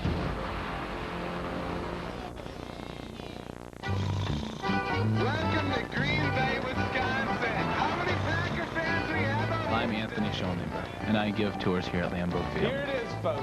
Lambeau Field, also known as the frozen tundra. There's no word to explain what it's like to walk on the grass or to feel the grass there. You know you're in Packer country right there. You have Brett Favre, who scores touchdowns, and Reggie White, who sacks the quarterback. This is it. This is the frozen tundra. This is where it all happens. Monday morning in the Carl's Jr. Big Show, among our guests, former UCLA quarterback Matt Stevens, and the biggest name in radio today, Lee Hamilton. Also, the guy that plays Conan on TV, Steve Lavin from UCLA on the Big Show. Fox Sports News Primetime. We are there. He's the quiet leader who's got him fired up in the land of the Giants. But who is this guy? Tonight, the surprising story of New York's other top coach. Only on Fox Sports News Primetime. Welcome back. $1:35 to go in the Division 9 semifinal game. It's the Arco AM/PM Fox Sports West 2 high school football game of the week. Jim Watson, John Jackson, Brian Mitchell down on the sideline. And those guys in the yellow lids in lead 18-6, and they are staring at another final. They might as well put it on their schedule. Mira Costa's always in the final. Handoff, Meadows still fighting for extra yards. Straight arms the man around Kogan out to the 40-yard line and stays in bounds. Now they're going to say he fell out, but he did a good job to dive onto the grass, try and keep the clock going. And look at where he lies right now on the sideline. At this point, it has to be just fun. And when you're winning, you don't mind being all wet and muddy as he is. And he's worked very, very hard tonight for every yard of these games. Get a chance to look at the run. He had a nice stiff arm before that, but right here he just rolls right into the slush. You can see that's a great shot. He makes no attempt to clean himself off at this point either. He just goes in. Oh no, because in a few minutes he gets to talk to the cheerleaders. You want to be as muddy and as sweaty and as mean and smelly as you can be at that point. I'll tell you what, he wouldn't be next to me on the bus on the way home tonight. All right, we have time now. I was going to do this before we went to break. Let's throw out some thanks to the people on our crew. Our director, Bill Irwin, of course. Assistant director, Ryan Bach. Our TD, technical director, Jay Allerka. Stage manager, Jerry Todd. Graphics, Nicole Birdie and Brad Zager filling in the back of the truck. Stats, Doug Mann. Stormin, Norman Peters. And the audio guys, Mike Oakenfells, Matt Yerke. Tape ops, Gary Claremont, Carl Allen. Video, Brian Dodds. And the cameramen who have done the toughest job of the night. They've been out in the rain for 4 or 5 hours. They must hate us. Robert Moran, Dwayne Ivey, Lou Espinoza, Mike Gonaville. Thanks, you guys. That's Dwayne Ivey right there. Nice job. And, you know, I swear, he's been standing there since I got here tonight. You know, I came by him to climb into the hot tub here in the press box. Right. He was standing out there in the elements. Speaking of which, can you tell Paskowitz I need another umbrella for my drink? Gary Paskowitz from Student Sports Magazine. He does all of our research for us on all of the high school events. And, of course, we'll have the CIF State Girls Volleyball Championship as well. That one tomorrow night at Cypress College. And we'll show it Sunday at 6 o'clock.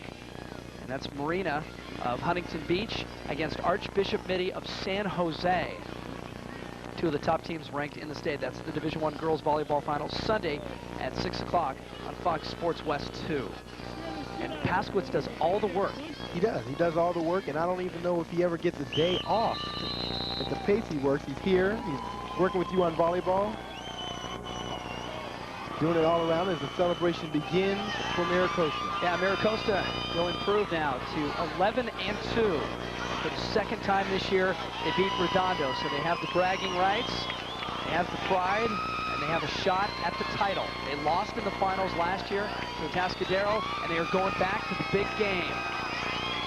As the folks, soaking wet, exhausted and cold, rise to their feet, salute Robert Hodge and the Mira Costa Mustangs. What a good job, what a balanced victory it was for these guys, both offensively and defensively. And across the way, Gene Simon gets his Redondo fans on their feet as well as they celebrate a good season. Redondo, nothing to be ashamed of. They finish at 9-4. Mira Costa, 11-2, and they aren't finished yet. They have one more game on their schedule. They will go the distance and play in the final. Right, as you get a chance to look at Mira Costa with the well-deserved celebration, but as you talked about, Jim, Gene Simon has nothing to be ashamed of. The Cinderella story is over for him this year, but what a tremendous, tremendous accomplishments they've achieved this year. He took a team that was, like you mentioned, 2-8 to the semifinals for the first time in 50 years. They have nothing to be ashamed of and everything to be proud of. We will come back with some final comments. 18-6 is your final score. Mira Costa wins the semifinal and will play for the Division IX title 1 week from tonight. We're coming right back.